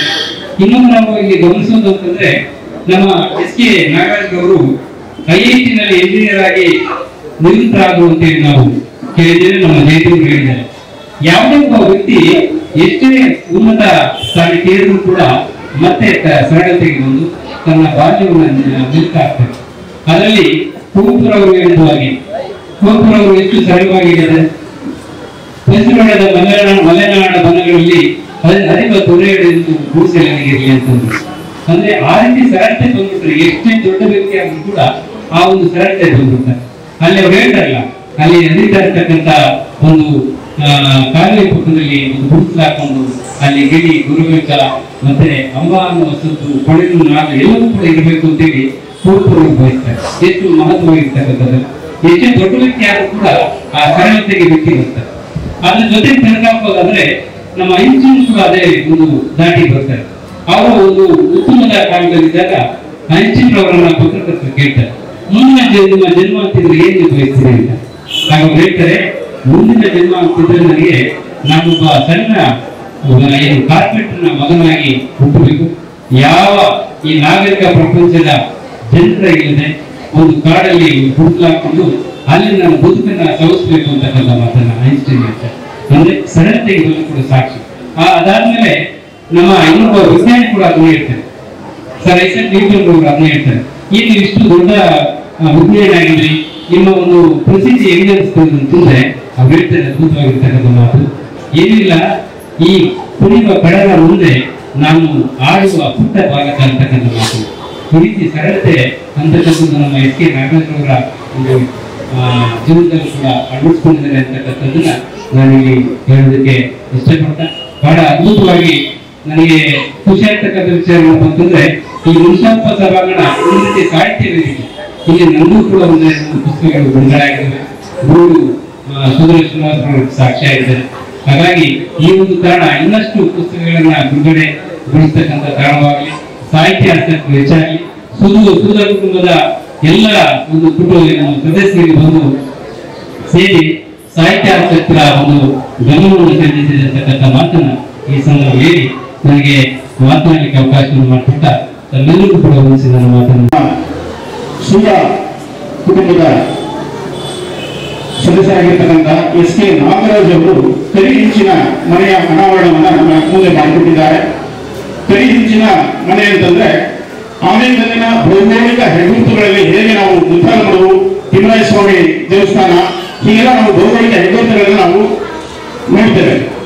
ಹಾಗೆ ಆನೆಕಲ್ಲಿನ ಭೌಗೋಳಿಕ ಹೆಗ್ಗುರುತು ಅಂತಂದ್ರೆ ಕರಿ ಹೆಂಚಿನ ಮನೆ ಕೂಡ ಆನೆಕಲ್ಲಿನ ಒಂದು ಹೆಗ್ಗುರುತು ಅಂತ ಹೇಳ್ಬೋದು, ಭೌಗೋಳಿಕ ಹೆಗ್ಗುರುತು.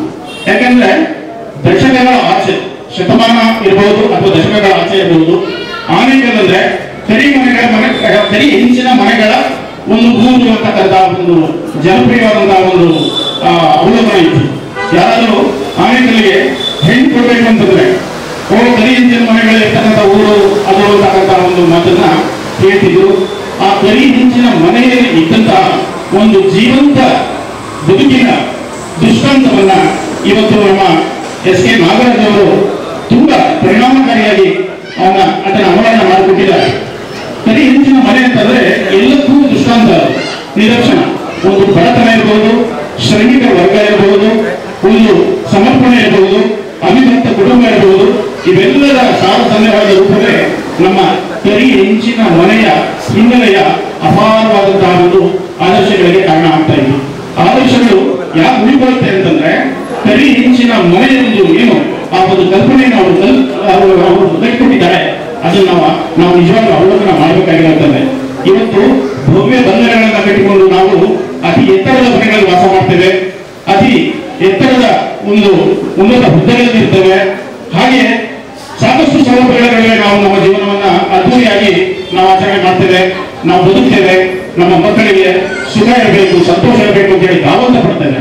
ಆದರೆ ಕರಿ ಹೆಂಚಿನ ಮನೆಗಳಲ್ಲಿ ಇದ್ದಂತಹ ಆದರ್ಶಗಳು, ಕರಿ ಹೆಂಚಿನ ಮನೆಗಳಲ್ಲಿ ನಮ್ಮ ಮುಂದೆ ಇದ್ದಂತಹ ಒಂದು ಬದುಕಿನ ನಿದರ್ಶನಗಳು ಅಥವಾ ಅವರಿಗೆ ಇದ್ದಂತಹ ಒಂದು ಸ್ಫೂರ್ತಿಯ ಅವಲೋಕನಗಳು ಹೇಗೆ ಅದು ಮಡಗಟ್ಟಿದ್ದ ಒಂದು ಕುಟುಂಬದ ನಾಯಕನ ಮೂಲಕ, ಒಂದು ಕುಟುಂಬದ ನೇತೃತ್ವವನ್ನು ವಹಿಸಿರ್ತಕ್ಕಂಥ ಆ ಸುಧಾ ಕೃಷ್ಣಪ್ಪ ಅನ್ನುವರ ಮೂಲಕ, ಆ ಒಂದು ನೇತಾರರ ಮೂಲಕ, ಅವರ ಮೂಲತಃ ನೇತಾರರಾಗಿ ಸೀರೆಯನ್ನಷ್ಟೇ ನೇರಿಲ್ಲ, ಒಂದು ಬದುಕನ್ನು ನೇರು, ಒಂದು ದೊಡ್ಡ ಒಂದು ವಸ್ತ್ರ ವಿನ್ಯಾಸವನ್ನ ಮಾಡಿದ ಹಾಗೆ ಒಂದು ಬದುಕಿನ ವಿನ್ಯಾಸವನ್ನ ಹೇಗೆ ರೂಪಿಸಿದ್ರು ಅಂತಕ್ಕಂಥದನ್ನ ಈ ಕೃತಿಯಲ್ಲಿ ಎಸ್ ಕೆ ನಾಗರಾಜ್ ಅವರು ಅನಾವರಣ ಮಾಡಿಕೊಟ್ಟಿದ್ದಾರೆ. ಅದಕ್ಕಾಗಿ ನಾನು ಅವರನ್ನ ನಮ್ಮ ಊರಿನ ಎಲ್ಲ ಸಾಹಿತ್ಯ ಅಭಿಮಾನಿಗಳ ಪರವಾಗಿ ಮೊದಲಿಗೆ ನಾನು ಅಭಿನಂದನೆಯನ್ನು ಸಲ್ಲಿಸ್ತೇನೆ. ಅವರಿಗೆ ಎಸ್ ಕೆ ನಾಗರಾಜ್ ಅವರು ಬಹಳ ದೊಡ್ಡ ಕೆಲಸವನ್ನ ಮಾಡಿದ್ದಾರೆ. ಈ ಕೃತಿ ಇವತ್ತು ಎಲ್ಲ ಕರಿ ಹೆಂಚಿನ ಮನೆಗಳ ನೆನಪುಗಳನ್ನು ಇಟ್ಟುಕೊಂಡಿದ್ದಾರೆ ಶಾಶ್ವತವಾಗಿ ನಮ್ಮ ಬದುಕಿನಲ್ಲಿ.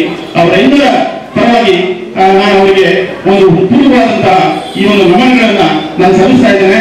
ಈ ನೆನಪುಗಳು, ಆ ಪುಸ್ತಕದಲ್ಲಿರ್ತಕ್ಕಂಥ ಘಟನೆಗಳು ಮತ್ತೊಮ್ಮೆ ತಮ್ಮ ಮುಂದೆ ಓದುವಾಗ ಅದು ತಮ್ಮ ನೆನಪಿನಲ್ಲಿ ಹೇಗೆ ಬಂದ್ರೆ ಅದು ನಿಮ್ಮ ಮುಂದಿನ ಪೀಳಿಗೆಗೆ ಒಂದು ಬೃಹತ್ತಾಗಿರ್ತಕ್ಕಂತಹ ಒಂದು ದೊಡ್ಡ ಒಂದು ಸ್ಫೂರ್ತಿಯನ್ನ ಮಾಡಿಕೊಡುತ್ತೆ. ವ್ಯಕ್ತಿತ್ವಗಳನ್ನ ರೂಪಿಸಿಕೊಂಡಿದೆಯಲ್ಲ ಅದು ಬಹಳ ದೊಡ್ಡದು. ಸಂಪಾದನೆಗಳನ್ನ ಮಾಡಬಹುದು, ಆದರೆ ವ್ಯಕ್ತಿತ್ವವನ್ನು ಸಂಪಾದನೆ ಮಾಡಿದ್ರೆ ಹೇಗೆ ಅಂತಕ್ಕಂಥದ್ದನ್ನ ಈ ಹಿರಿಯರ ಮಾರ್ಗದರ್ಶನದ ಪುಸ್ತಕದಲ್ಲಿ ನಾವು ನೋಡಬಹುದು. ಯಾಕಂದ್ರೆ ಇವತ್ತು ನಮ್ಮ ಮನಸ್ಸುಗಳಲ್ಲಿ ಇಲ್ಲಿ ನೆರೆದಿರ್ತಕ್ಕಂಥ ಹಿರಿಯರ ಮನಸ್ಸುಗಳಲ್ಲಿ ನಾವು ಇವತ್ತು ಎಲ್ಲೋ ಒಂದ್ ಕಡೆ ಉಳಿಕೊಳ್ತೇವೆ ಅಂತಂದ್ರೆ ವ್ಯಕ್ತಿತ್ವದಿಂದ ಮಾತ್ರ ಸಾಧ್ಯ. ಯಾವುದೇ ಒಂದು ವೃತ್ತಿಗಿರಲಿ, ಇವತ್ತು ನಾವು ಡಾಕ್ಟರ್ ಮೋಹನ್ ಅವರ ಎಲ್ಲೇ ಸಿಗಲಿ ಯಾರೇ ಸಿಗಲಿ ಸರ್ ನಮಸ್ಕಾರ ಅಂತೇಳಿ ಗೌರವಿಸ್ತೀವಿ. ವೃತ್ತಿ ಇರಬಹುದು, ವ್ಯಕ್ತಿತ್ವ ಬಹಳ ದೊಡ್ಡದು. ಹಾಗಾಗಿ ವ್ಯಕ್ತಿತ್ವವನ್ನು ಗಳಿಸಲಿಕ್ಕೆ ಹೇಗೆ ಕುಟುಂಬ ಸಹಾಯಕಾರಿಯಾಗುತ್ತೆ, ಕುಟುಂಬದ ನೇತೃತ್ವ ವಹಿಸಿರ್ತಕ್ಕಂತಹ ಜನಗಳು ಇವತ್ತೇನು ಸುಧಾ ಕೃಷ್ಣಪ್ಪ ಅವರ ಬಗ್ಗೆ, ಸುಧಾ ಚಿನ್ನಮ್ಮ ಅವರ ಬಗ್ಗೆ ಬಹಳಷ್ಟು ಜನ ಮಾತಾಡಿದ್ರು. ಆ ಆದರ್ಶವನ್ನು ಅವರ ಕುಟುಂಬ ಹೇಗೆ ಪರಿಪಾಲಿಸಿತು, ಅವರ ಕುಟುಂಬದ ಎಲ್ಲ ಸದಸ್ಯರು ಹೇಗೆ ಅದನ್ನು ಬೆಳೆಸ್ಕೊಂಡು ಬಂದರು. ಒಂದು ಶ್ರಮಿಕ ಕುಟುಂಬದಲ್ಲಿ ಶೈಕ್ಷಣಿಕ ಪ್ರಗತಿಯನ್ನ ಇಟ್ಕೊಂಡು ಸಮಾಜಕ್ಕೆ ತಮ್ಮ ಮಕ್ಕಳನ್ನು ಹೇಗೆ ಕೊಡುಗೆಯಾಗಿ ಅವರು ರೂಪಿಸಿದ್ರು ಅಂತಕ್ಕಂತಹ ಒಂದು ಕಥನ ಇದೆಯಲ್ಲ ಈ ಪುಸ್ತಕದಲ್ಲಿ ಅವರು ಬರ್ಕೊಟ್ಟಿರ್ತಕ್ಕಂಥದ್ದು. ಎಸ್ ಕೆ ನಾಗರಾಜ್ ಅವರು ಆ ಬಡತನದ ಎಲ್ಲ ಅನಿಷ್ಟಗಳನ್ನ ಅನುಭವಿಸಿ ಅಲ್ಲಿಂದ ಮೇಲೆ ತೇಳ್ತಾರಲ್ಲ, ಆ ಬಡತನದ ಅನಿಷ್ಟಗಳ ಬದಲಿಂದ ಮೇಲೆ ತೇಳ್ತಕ್ಕಂತಹ ಒಂದು ಸ್ಫೂರ್ತಿಯ ಕಥನಕಾರಿಯರಿದೆ. ಎಲ್ಲ ಬಡತನಗಳನ್ನು ಅನುಭವಿಸಿದ್ದಾರೆ, ಬಡತನದ ಎಲ್ಲ ಅನಿಷ್ಟಗಳನ್ನ ಅವರು ಅನುಭವಿಸಿದ್ದಾರೆ.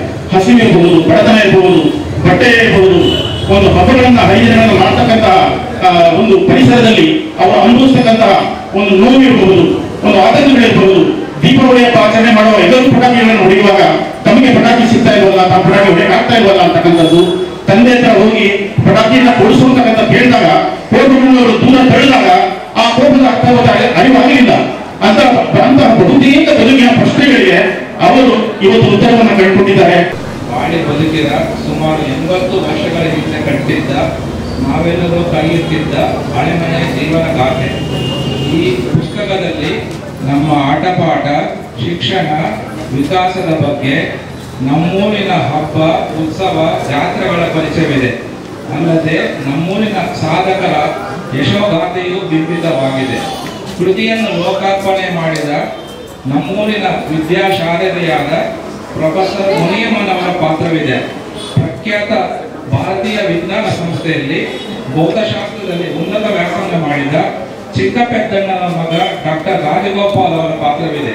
ಹಾಗೆಯೇ ಯಾವ ಫಲಾಪೇಕ್ಷೆಯನ್ನು ಅಪೇಕ್ಷಿಸದೆ 50,000ಕ್ಕೂ ಹೆಚ್ಚು ಹೆರಿಗೆಗಳನ್ನು ಸುಸೂತ್ರವಾಗಿ ಮಾಡಿ ಶತಾಯುಷಕ್ಕಾಗಿ ಬಾಳಿ ಬದುಕಿದ ಪುರಾಣದ ಪಾಪಮ್ಮ ಮುಂತಾದವರ ಪಾತ್ರಗಳು ಸೇರಿವೆ.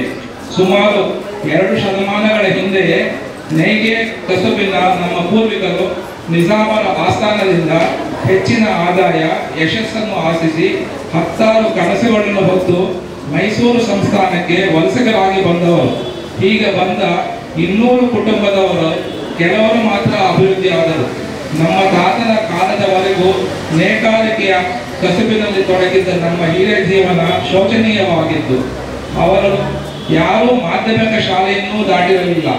ಆದರೆ ನಮ್ಮ ಜನ್ಮದಾತರ ಹಂಬಲ, ಆಕಾಂಕ್ಷೆ ಹಾಗೂ ಮಕ್ಕಳ ವಿದ್ಯಾಸಕ್ತಿ ಅವರು ಪಟ್ಟ ಶ್ರಮ, ತ್ಯಾಗಮಯ ಜೀವನದಿಂದ ಕರಿಹೆಂಚಿನ ಮನೆಯ ಮಕ್ಕಳ ವಿಕಾಸಕ್ಕೆ ನಾಂದಿಯಾಯಿತು. ಶಿಕ್ಷಣ ಮನುಷ್ಯರಲ್ಲಿ ಪರಿಪೂರ್ಣತೆಯನ್ನು ನಿರ್ಮಿಸಿದೆ ಎಂದು ಸ್ವಾಮಿ ವಿವೇಕಾನಂದರು ನುಡಿದಿದ್ದಾರೆ. ನಾವು ವಿದ್ಯಾವಂತರಾಗಿ ವಿಕಾಸವಾಗಲು ಯಾರೆಲ್ಲ ಕಾರಣಕರ್ತರಾದರು ಎಂಬುದು ಸದಾ ಕಾಡುತ್ತಿತ್ತು. ನಮ್ಮ ವಿದ್ಯಾರ್ಜನೆ, ಬದುಕು, ಜೀವನದ ಹಾದಿ ಸ್ವಪ್ರಯತ್ನವೇ ಅಥವಾ ನಮ್ಮ ಹಿರಿಯ ಪರಿಶ್ರಮವೇ, ಅವರ ಆಶೀರ್ವಾದವೇ, ದೇವರ ಅನುಗ್ರಹವೇ ಮುಂದಾದ ಪ್ರಶ್ನೆಗಳಿಗೆ ಕರಿಹೆಂಚಿನ ಮನೆ ಕೃತಿಯಲ್ಲಿ ಹಲವಾರು ಪಾತ್ರಧಾರಿಗಳ ಮೂಲಕ ಉತ್ತರಗಳನ್ನು ಹುಡುಕಲು ಪ್ರಯತ್ನಿಸಿರುವೆ. ಪರಿಶ್ರಮವಿಲ್ಲದೆ ಏನನ್ನೂ ಸಾಧಿಸಲಾಗದು. ಮದುವೆಯಾದ ಮೇಲೆ ಸಾವಿತ್ರಿಬಾಯಿ ಪೂಲೆ ವಿದ್ಯೆಯನ್ನು ಕಲಿತು ಸಾವಿರಾರು ಹೆಣ್ಮಕ್ಕಳಿಗೆ ವಿದ್ಯಾದಾತರಾದರು. ಕೃಷಿಕರ ಮಗನಾದ ಕುವೆಂಪು ರಾಷ್ಟ್ರಕವಿಯಾಗಿ ವಿಶ್ವಮಾನವ ಚಿಂತೆಯನ್ನು ಪ್ರತಿಪಾದಿಸಿದರು. ಬಡತನದ ಬದುಕಿನಲ್ಲಿಯೂ ಭಾರತ ರತ್ನರಾದ sir M Visvesvaraya, doctor BR Ambedkar, doctor Abdul Kalam ಮುಂತಾದ ಮಹನೀಯರ ಸಾಧನೆ ಅರಿತರೆ ನಾವು ಏನಾದರೂ ಸಾಧಿಸಬಹುದು. ಮೊದಲ ಬಾರಿಗೆ ಬರೆಯುತ್ತಿದ್ದರಿಂದ ಕರಿಹೆಂಚಿನ ಮನೆ ಕೃತಿಯನ್ನು ಪ್ರಕಟಿಸಬಹುದೇ ಎಂಬ ಪ್ರಶ್ನೆಯೂ ಕಾಡಿತು. ಶ್ರೀ ಶೂದ್ರ ಶ್ರೀನಿವಾಸ್ ಅವರ ಪರಿಚಯವಾಗಿ ತಮ್ಮ ಒತ್ತಡದ ಕೆಲಸಗಳಲ್ಲಿಯೂ ಸಾವಕಾಶವಾಗಿ ಓದಿ ಮುನ್ನಡೆಯಲು ಬರೆಯೋಕ್ಕೆ ಮುಂಚೆ ಕರಿಹೆಂಚಿನ ಮನೆ ನೋಡಲೆಂದರೆ ಬಂದರು. ಅವರ ಸದಭಿಪ್ರಾಯ ಸಹಕಾರದಿಂದ ಕರಿಹೆಂಚಿನ ಮನೆ ಪ್ರಕಟಣೆಗೆ ನಾಂದಿಯಾಯಿತು. ಬರಹದ ಅಂತಿಮ ಘಟ್ಟದಲ್ಲಿ ಪ್ರೊಫೆಸರ್ ಮುನಿಯಮ್ಮನವರು ಭೇಟಿ ಮಾಡಿ ಅವರ ಬಗ್ಗೆ ಸಂಕ್ಷಿಪ್ತವಾಗಿ ಅರಿಯಲು ಸಾಧ್ಯವಾಯಿತು. ಅವರೇ ಈ ಕೃತಿಯನ್ನು ಬಿಡುಗಡೆ ಮಾಡಿದ್ದು ತೃಪ್ತಿಯಾಗಿದೆ. ಶ್ರೀ ಬೋಹಳಿಯವರು ಬರೆದು ಕಳಿಸಿದ ಲೇಖನದಿಂದ ನಮ್ಮೂರಿನ ಹಲವಾರು ಸಾಧಕರ ಅಂಶಗಳು ಕರಿಹೆಂಚಿನ ಮನೆ ಕೃತಿಯಲ್ಲಿ ಸೇರಿವೆ. ನಮ್ಮ ಕುಟುಂಬದವರನ್ನು ಬಲ್ಲ ನನ್ನ ತಮ್ಮ ಜಯದೇವನ ಮಿತ್ರರಾದ ಶ್ರೀ ಬೋಹಳೆಯವರಿಗೆ ನನ್ನ ನಮನಗಳು. ಹಾಗೆಯೇ ಈ ಕಾರ್ಯಕ್ರಮಕ್ಕೆ ಆಗಮಿಸಿರುವ ಸಾಹಿತ್ಯ ಕ್ಷೇತ್ರದ ಗಣ್ಯರಾದ ಡಾಕ್ಟರ್ ಜಿ ಮುನಿರಾಜು ಹಾಗೂ ಶ್ರೀ ಆದೂರ್ ಪ್ರಕಾಶ್ ಅವರ ಮೆಚ್ಚಿನ ಮಾತುಗಳಿಗೆ ನಮಿಸಿವೆ. ಕೃತಿಯ ಬರವಣಿಗೆಯ ಮೊದಲಿಂದ ಕೊನೆಯವರೆಗೂ ಪ್ರತಿಯೊಂದು ಅಧ್ಯಾಯದ ವಿಷಯಗಳನ್ನು ಚರ್ಚಿಸಿ ವಿಮರ್ಶಿಸಿ ಪ್ರೋತ್ಸಾಹಿಸಿದ ನನ್ನ ತಮ್ಮ ಪ್ರಕಾಶ, ಸ್ನೇಹಿತರಾದ ಶ್ರೀ ಭೈರಪ್ಪನವರಿಗೆ ಹಾಗೂ ಅಂತಿಮ ಅಧ್ಯಾಯ ಬರೆಯಲು ಕಾರಣಕರ್ತರಾದ ಆಂಗ್ಲ ಮತ್ತು ಕನ್ನಡ ಭಾಷಾ ಪಂಡಿತರಾದ ನನ್ನ ಅತ್ತಿಗೆಯವರ ಸಹೋದರ ಡಾಕ್ಟರ್ ರಾಜಾರಾಮರಿಗೆ ನಾನು ಅಭಾರಿಯಾಗಿರುವೆ. ಹಳೆಯ ಮಾಧ್ಯಮಿಕ ಶಾಲೆ ಸ್ಥಾಪನೆ, ಅದರ ಪುನರುಜ್ಜೀವನಕ್ಕೆ ಕಾರಣಕರ್ತರಾದ ಸೇಂದಿ ಮುನಿಶಾಮಪ್ಪನವರು ಮತ್ತು ಅವರ ಕುಟುಂಬದವರಿಗೆ ಹೃದಯಪೂರ್ವಕ ನಮಿಸುತ್ತಾ ಈ ಕಾರ್ಯಕ್ರಮವನ್ನು ಈ ಶಾಲೆಯಲ್ಲಿ ನೆರವೇರಿಸಲು ಅನುಮತಿಸಿದ ಆಡಿದ ವರ್ಗಕ್ಕೆ, ಮುಖ್ಯೋಪಾಧ್ಯಾಯರಿಗೆ ನನ್ನ ಅನಂತಾನಂದ ವಂದನೆಗಳು. ಕರಿಹೆಂಚಿನ ಮನೆ ನಮ್ಮೂರಿನ ಒಂದು ಸಾಮಾನ್ಯ ನೇಕಾರ ಕುಟುಂಬದ ಜೀವನಾನುಭವ.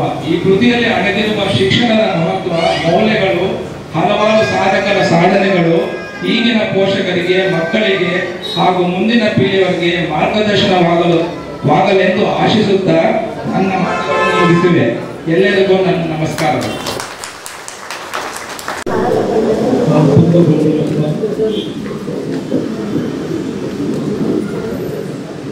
ಮೈಸೂರಿನಲ್ಲಿ ಪ್ರಾಧ್ಯಾಪಕರಾಗಿ ಗುಲ್ಬರ್ಗ ವಿಶ್ವವಿದ್ಯಾಲಯದ ಉಪಕುಲಪತಿಗಳಾಗಿ ಅಷ್ಟೊಂದು ಹಾಗೂ ವೇದಿಕೆ ಈ ಊರನ್ನು ಹೇಗೆ ಪ್ರೊಫೆಸರ್ ಮುನಿಯಮ್ಮ ಅವರು ಬೆಳೆಸ್ಕೊಂಡು ಹೋಗೋದು ಬಹಳ ಮುಖ್ಯ. ಇವತ್ತು ಈ ವೇದಿಕೆಯಲ್ಲಿ ಮುನಿಯಮ್ಮ ಅವರ ಜೊತೆಗೆ ಮುನಿರಾಜ್ ಅವರು, ಆದೂರ್ ಪ್ರಕಾಶ್ ಅವರು, ಜಗನ್ನಾಥರ ಬೋಡೆ ಇವರೆಲ್ಲರೂ ಕೂಡ ಈ ಕೃತಿಯ ಸಂಬಂಧಪಟ್ಟಾಗೆ ಸಾಕಷ್ಟು ಮಾತಾಡಿದ್ದಾರೆ. ಸ್ನೇಹಿತರೆ, ಈ ಕೃತಿ ನಿಜವಾಗಲೂ ಕೂಡ ನನಗೆ ಅನೇಕ ಭೈರಪ್ಪ ಅವರು ಕಳೆದ 2 ವರ್ಷದಿಂದ ಹೇಳ್ತಾ ಇದ್ರು ಕೃತಿ ಬಗ್ಗೆ. ಕೃತಿ ಬಂದಿದ್ದಾರೆ ಹಾಗೆ ಹೀಗೆ ಕೊನೆಯಲ್ಲಿ ಒಂದು ವರ್ಷಕ್ಕಿಂತ ಆದಮೇಲೆ ನಾಗರಾಜ್ ಅವರು ಮತ್ತು ಒಬ್ಬ ಸಹೋದರ ಪ್ರಕಾಶ್ ಅವರು ನನಗೆ ಪರಿಚಯ ಮತ್ತು ಅವರ ಸ್ಕ್ರಿಪ್ಟ್ ಅನ್ನು ನಾನು ತಂದುಕೊಟ್ಟು ನಾನು 2 ತಿಂಗಳು 1-2 ಸಾರಿ ಮುನ್ನಡಿ ಬರೀತಕ್ಕಂಥ ಸಮಯದಲ್ಲಿ ನಾನು ಈ ಕಲಿಯಿನ ಮನೆಯನ್ನು ನೋಡಬೇಕಂತ ನನಗೆ ಆಸೆ. ಯಾಕಂದ್ರೆ ನಾನು ನನ್ನ ಬಾಲ್ಯಕಾಲದಲ್ಲಿ ಸಾಕಷ್ಟು ಕಲಿಯಿನ ಮನೆಗಳಲ್ಲಿ ನಾನು ಬೆಳೆದುಕೊಂಡು ಯಾರ ಮನೆಗಳ ಆಟ ಆ ಕಾಲದಲ್ಲಿ ನಾನು ಅನೇಕ ಗೊತ್ತಾಗುತ್ತಿಲ್ಲ. ಆ ಕಾಲದಲ್ಲೂ ಕೂಡ ಕಲಿಂಚಿನ ನಮ್ಮನೇನೂ ಕೂಡ ಕಲಿಂಚಿನ ಮನೆ ಆಗ್ತದೆ. ಆಮೇಲೆ ಮೊದಲನೇ ಬಾರಿ ನಮ್ಮಲ್ಲಿ ಕೆಂಪು ಹೆಂಚಲು ಬಂದಾಗ ಅವ್ರ ಮನೆ ನಮಗೆ ತುಂಬ ಕೋಟೆ ಮನೆ ಆಗ್ಬಿಟ್ಟು ಮನೆ ಕೆಂಪು ಹೆಂಚಿನ ಮನೆ ಬಂದಿದೆ ಅಂದ್ಬಿಟ್ಟು ಮಾತಾಡಿಕೊಟ್ಟಿದ್ದಾರೆ. ಸ್ನೇಹಿತರು ಯಾಕೆ ಗೊತ್ತಾ, ನನಗೆ ಇವತ್ತು ಅನೇಕರು ಈ ಕಲಿಂಚಿನ ಮನೆ ಹೋಗ್ತಾ ಇದ್ರೆ ನನ್ನ ಬಾಲ್ಯಕಾಲದ ಬಹಳಷ್ಟು ನೆನಪುಗಳು ಶ್ರೀಮಂತವಾಗಬೇಕು. ಯಾಕಂದ್ರೆ ನಾವು ಮುತ್ತನೂರಿನಿಂದ ಆನೇಕಲ್ ತರಬೇಕೆ ಪ್ರತಿ ವರ್ಷ ನಾವು ರಾತ್ರಿ 8 ಗಂಟೆಗೆ ಊಟ ಮಾಡಿಬಿಟ್ಟು ನಾವು 1 ಜನ ಅಲ್ಲಿಂದ ನಡ್ಕೊಂಡು ಬರ್ತಾ ಇದ್ವಿ. ನೋಡ್ತಾ ಜನ ಅಷ್ಟೊಂದು ನಮ್ಮ ತಾತ್ಯಾತ್ಮತೆ ಆನೇಕಲ್ ಬಗ್ಗೆ ಇತ್ತು. ಮತ್ತು ಆನೇಕಲ್ ವಾಲಿಬಾಲ್ ಟೀಮ್ ಮತ್ತು ಆನೇಕಲ್ ನಮ್ಮೂರಿನ ವಾಲಿಬಾಲ್ ಟೀಮ್ ಆ ಸಂದರ್ಭದಲ್ಲಿ ಅತ್ಯಂತ ಪ್ರಸಿದ್ಧಿಯನ್ನು ಪಡೆದಿತ್ತು. ಇಲ್ಲಿ ಮ್ಯಾಚ್ ಬರ್ಬೇಕಾದ್ರೆ ನಮ್ಮೂರಿನ ವಾಲಿಬಾಲ್ ಪ್ಲೇಯರ್ ಜೊತೆ ಚಿಕ್ಕ ಹುಡುಗ ಭಾರತ್ ಅದಕ್ಕೆ ನಾನು ಬರ್ತಾ ಇದ್ದೆ. ಬೇರೆ ನಿಮ್ಗೆಲ್ಲ ಗೊತ್ತಿರ್ಬೋದು, ಬಚ್ಚೇಗೌಡ ದೊಡ್ಡ ರಾಜಕಾರಣಿ, ಅವರು ಬಹಳ ದೊಡ್ಡ ವಾಲಿಬಾಲ್ ಪ್ಲೇಯರ್. ಅವ್ರ ಮನೆಯಲ್ಲಿ ಬಚ್ಚೇಗೌಡ ತಮ್ಮ ಚಿಕ್ಕ ಬಚ್ಚೇಗೌಡ ಮತ್ತು ದೊಡ್ಡಪ್ಪನ ಮಗ ವೆಂಕಟೇಶ್ ಎಲ್ಲರೂ ಕೂಡ ವೆಂಕಟೇಶ್ ದೃಶ್ಯದಿಂದ ಹೋಗಿದ್ರು. ಬಚ್ಚೇಗೌಡರು ಕೂಡ ಸಾಕಷ್ಟು ನಾನು ಕೇಳಿದ್ರು ಕೂಡ ನನ್ನ ಕೊಠಡಿ ಬಂದಿದ್ದಾರೆ. ಸೊ ಈ ಥರ ನೆನಪುಗಳನ್ನ ಆನೆಗಳು ಶ್ರೀಮಂತಗೊಳಿಸಿದ್ದಾರೆ. ಸೊ ಸಾಕಷ್ಟು ಕಾರ್ಯಗಳು ನಾನು SSLC ಪರೀಕ್ಷೆ ಕಟ್ಟಿದ್ದು ಕೂಡ ಆನೆಗಳನ್ನ ಹೈಸ್ಕೂಲ್. ಸೊ ನಾನು ನಾಗರಾಜ್ ಅವರ ಪುಸ್ತಕವನ್ನು ಓದ್ತಾ ನಾನು ಇನ್ನೊಂದು ಹೇಳ್ತಾ ನಿತ್ಯಾನಂದರನ್ನ ಎಷ್ಟು ಸುಂದರವಾಗಿ ವರ್ಣಿಸ್ತಾರೆ ಅಂದ್ರೆ ನಿಜವಾಗ್ಲೂ ಆ ರೀತಿ ವಿವರಗಳು ಸಾಕಷ್ಟು ಇದೆ. ಸುಧಾ ಚಿನ್ನಮ್ಮ ಮತ್ತು ಸುಧಾ ಕೃಷ್ಣಪ್ಪ ಅಂತಕ್ಕಂಥವ್ರು, ಆಮೇಲೆ ಕೃಷ್ಣಪ್ಪ ಅವರು ಎಷ್ಟು ಕಠಿಣ ವ್ಯಕ್ತಿ, ಶಿಸ್ತಿನ ವ್ಯಕ್ತಿ. ಆ ರೀತಿ ಶಿಸ್ತಿನ ವ್ಯಕ್ತಿ ಆಗಿದ್ದರಿಂದ ಅವ್ರ ಮಕ್ಕಳೆಲ್ಲ ಕೂಡ ಒಂದು ರೀತಿಯಲ್ಲಿ ಒಂದು ಅತ್ಯಂತ ಶಿಸ್ತಿನಿಂದ ಅತ್ಯಂತ ಅಚ್ಚುಕಟ್ಟಾಗಿ ಬೆಳೆದರು.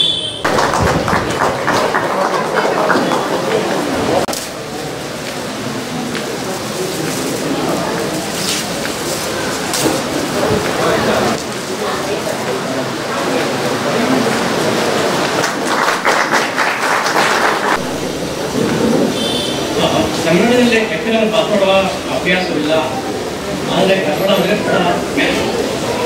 ಇಷ್ಟ ನನಗೆ. ಹೈಸ್ಕೂಲಲ್ಲಿ ಕಾಲೇಜಲ್ಲಿ ಭಾಳ ಗಾದೆಗಳು ಓದಿಸಿದೆ. ನೋಡಿ ಬರೆದು ಅವರ ಕಾನೂನು ಹೆಗ್ಗಡತೆ ಬಹಳ ಮೆಚ್ಚುಗೆ ಆಗಿತ್ತು. ಹಾಗೂ SR ಭೈರಪ್ಪರ ಗಾದೆಗಳು ಭಾಳ ಓದಿದ್ದೇವೆ. ಆದರೂ ಕರ್ನಾಟಕದಲ್ಲಿದ್ದು ಯಾಕೆಂದರೆ ಕನ್ನಡ ಮಾತಾಡದೆ ನಾನು ದೇಶದಲ್ಲೆಲ್ಲ ಬೇರೆ ಕೆಲಸಗಳ ಮೇಲೆ ನಾವು ವರ್ಕಿಂಗ್ ಲ್ಯಾಂಗ್ವೇಜ್ ಅಂದರೆ ಹಿಂದಿ ಅಥವಾ ಇಂಗ್ಲೀಷ್ ಇದರಲ್ಲೇ ನಾವು ಕಾಲ ಕಲಿಯಬೇಕಾಗಿತ್ತು. ಆದರೂ ಕನ್ನಡದ ಬಯಸುತ್ತೇನೆ. ಮುಂದಿನ ನಮ್ಮ ತಾಯಿಯ ಜನ್ಮದಿನ, ಸಂಭ್ರಮದ ದಿನ, ಮನೆಯಲ್ಲಿ ಅತ್ಯಂತ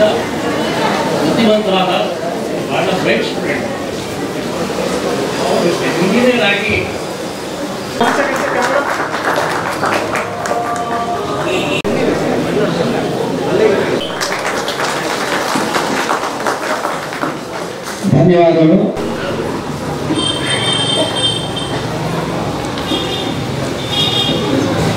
ಆತ್ಮೀಯ ಸನ್ಮಾನ.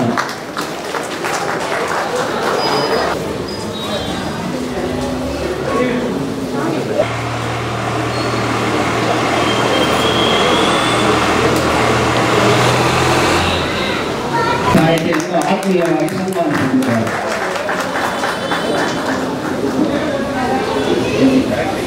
ಅವರ ಮಗ ಶ್ಯಾಮಣ್ಣವರು ಹಬ್ಬ ಉತ್ಸವಗಳಲ್ಲಿ ಹಾಕುತ್ತಿದ್ದ ಹುಲಿವೇಷ ಮತ್ತು ಕುಣಿತದ ಮೋಡಿಗೆ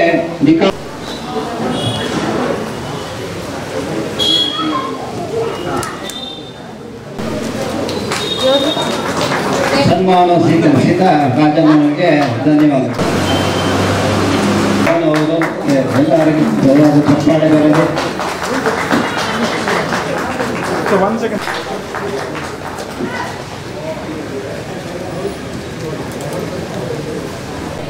ಆದರೂ ಕೆಲವು ಮಾತುಗಳು ಮಾತಾಡೋಕೆ ಒಂದು ಅವಕಾಶ ಇದೆ. ಯಾಕಂದ್ರೆ ಈ ಪುಸ್ತಕ ರೂಪುಗೊಳ್ಳುವಾಗ ನನಗೊಂದೊಂದು ಅರಿವಿನ ಸೇವೆ ಅಂತ ಹೇಳ್ಬೋದು. ಅದು ಅವಕಾಶ ಕೊಟ್ಟಿದ್ದು ನಮ್ಮ ಎಸ್ ಕೆ ನಾಗರಾಜ್. ಇನ್ನೂ ನನಗೆ ಪರಿಚಯ ಇರಲಿಲ್ಲ. ಅವರು ಮನೆ ಕರೆದ್ರು, ಹೋದೆ. ಸರಿ, ಅದು ಇದು ಪುಸ್ತಕ ಹೀಗೆ ಹಾಗೆ ಏನೋ ಮಾತಾಡ್ಕೊಂಡು ಮನೆ ತೋರಿಸ್ತೀನಿ ಬನ್ನಿ ಅಂದರು. ಮನೆಗೆ ಹೋಗ್ಬಿಟ್ಟು ಪ್ರತಿಯೊಂದು ಒಂದು ಹೈಸ್ಕೂಲ್ ಹುಡುಗ ಅಥವಾ ಪ್ರೈಮರಿ ಸ್ಕೂಲ್ ಹುಡುಗ ಅದು ಪ್ರತಿಯೊಂದು ತೋರಿಸ್ಕೊಂಡು ಬರ್ತಾ ಇದ್ರು. ಆಮೇಲೆ ಆ ಮೇಯ್ದವ್ರ ಹತ್ರ ಒಂದೆರಡು ದೀಪದ ಇದಿದೆ. ಆ ಹಳೆ ಕಾಲದಲ್ಲಿ ದೀಪ ಹಚ್ಚಿ ತ್ಯಾಗ ಮಾಡಿದ್ದಾರೆ. ಇದನ್ನ ಒಬ್ಬರ ಬೇರೆ ಬೇರೆ ಮಾಡಿರೋದು. ಇದು ಗೌರಪ್ಪ ಅಂದ್ರೆ ಅವರ ಕೆಲಸ ಮಾಡ್ತಕ್ಕಂಥ ದಾನಪ್ಪನವ್ರ ಅಪ್ಪ ಮಾಡಿದ್ದು ಅದು ತುಂಬಾ ಚೆನ್ನಾಗಿದೆ. ಹಾಗೆ ಹೀಗೆ ಅಂತ ಒಂದು ಮೈಸೂರು ಅರಮನೆನ ಯಾವ ರೀತಿ ನಮ್ಗೆ ತೋರಿಸ್ತಾರೆ ಭಾವನಾತ್ಮಕವಾಗಿ. ಅಲ್ಲಿ ಯಾವುದೇ ಒಂದು ರೀತಿಯಾದ ಸುಳ್ಳು ಪಳ್ಳು ಅದು ಏನೋ ಒಂದು ಇದಿರಲಿಲ್ಲ. ಸುಮ್ಮನೆ ನಡ್ಸ್ಕೊಂಡು ಒಂದು ಕಡೆಸಿಗೆ ಅವ್ರು ಮದುವೆ ಆದಾಗ ಕಟ್ಟಿದ ರೂಮ್ ತೋರಿಸ್ತಾ ಸುಮ್ಮನೆ ಅಳ್ತಾ ಇದ್ದಾರೆ. ನನಗೂ ಒಳಗೊಂಡು ಯಾಕೆ ಅಂತಂದಾಗ ಆ ಜಾಗ, ಆ ಮನೆ, ಅದೇನು ಅರಮನೆ ಇತ್ತು ಅಂತಾಗ್ಲಿ ಅಥವಾ ಅದು ಒಂದು ಸಿಂಹಾಸನ ಇತ್ತು ಅಂತಾಗ್ಲಿ, ಅದು ನಿಧಿ ಇತ್ತು ಅಂತಾಗ್ಲಿ, ಇಲ್ಲ ಆ ಅಟ್ಯಾಚ್ಮೆಂಟ್, ಆ ಲವ್ ಅಂದಾಗ ಅವರ ಒಂದು ಅಳು, ಆ ಪ್ರೀತಿ, ಆ ಸಂದರ್ಭದಲ್ಲಿ ಅವ್ರು ಅನುಭವಿಸ್ತಕ್ಕಂಥ ಒಂದು ಏನೋ ಒಂದು ತುಮುಲ ಅದನ್ನ ನೋಡಿ ನನ್ಗನ್ನಿಸ್ತು ಇಲ್ಲೆಲ್ಲೋ ಸಿನಿಮಾದಲ್ಲೋ ಧಾರಾವಾಹಿನಲ್ಲೋ ಇನ್ನೊಂದು ಮತ್ತೊಂದು ಮಣ್ಣಂಗಟ್ಟೆ ಲೋಕಲ್ಲ ಏನು ಇವರು 65 ವರ್ಷ ಅವ್ರಿಗೆ 65 ವರ್ಷದಲ್ಲಿ ಒಬ್ಬ ಪುಟ್ಟ ಮಗು ಇಟ್ಕೊಂಡಂಗೆ ಅದು ಜೋಪಾನವಾಗಿ ಇಷ್ಟು ವರ್ಷಗಳು ಆ ಕಥೆ ಇಟ್ಕೊಳ್ಳೋದಾಗ್ಲಿ, ಆ ಮನೆ ಬಗ್ಗೆ ಪ್ರೀತಿ ಆಗಲಿ, ಅದು ತುಂಬಾ ಅಪರೂಪ. ಶತಮಾನದ ಕಷ್ಟ ಕಾರ್ಪಣ್ಯಗಳ ಜೀವನ ಗಾಥೆ ಹೇಳುತ್ತಿದೆ ಕರಿ ಹೆಂಚಿನ ಇತಿಹಾಸದಲ್ಲಿ. ಕರಿ ಹೆಂಚಿನ ಮನೆ ಇದು ಶತಮಾನದ ಕಷ್ಟ ಕಾರ್ಪಣ್ಯಗಳಲ್ಲಿ ಹರಡಿದ ಸಾಧಕರ ಕರೆದಿದೆ. ಧನ್ಯವಾದಗಳು. ಆನಂದ ನಿಸರಿ ಸರಿಗ ಮಮರಿ ಸನಿ ಸರಿ ಸಗರಿ ತಮ ಪದನಿಸ ಆನಂದ ಬಂದ ಸಕಲ ಪರಮಾನಂದ ವಂಶದ ಲತೆಯಲ್ಲಿ ವಂಶದ ಸುಮವಾಗಿ ಹರಳುವ ಮಗನಿಂದ ಮಧುರಾನಂದ ಹೃದಯದ ನೋವನ್ನು ಪ್ರೀತಿಯ ಸುಧೆ ಮಾಡಿ ನಾಲ್ವರ ನಗಿಸುವುದೇ ಮನುಜಾನಂದ. ದಾನಾದ ಮಗನ ಬಲದಲ್ಲಿ ಆ ಮಗನು, ದಾನಾದ ಮಗನ ಬಲದಲ್ಲಿ ಆ ಮಗನು ನೂರು ಕಾಲ ಬಾಳಿದ ಪುಣ್ಯಾನಂದ.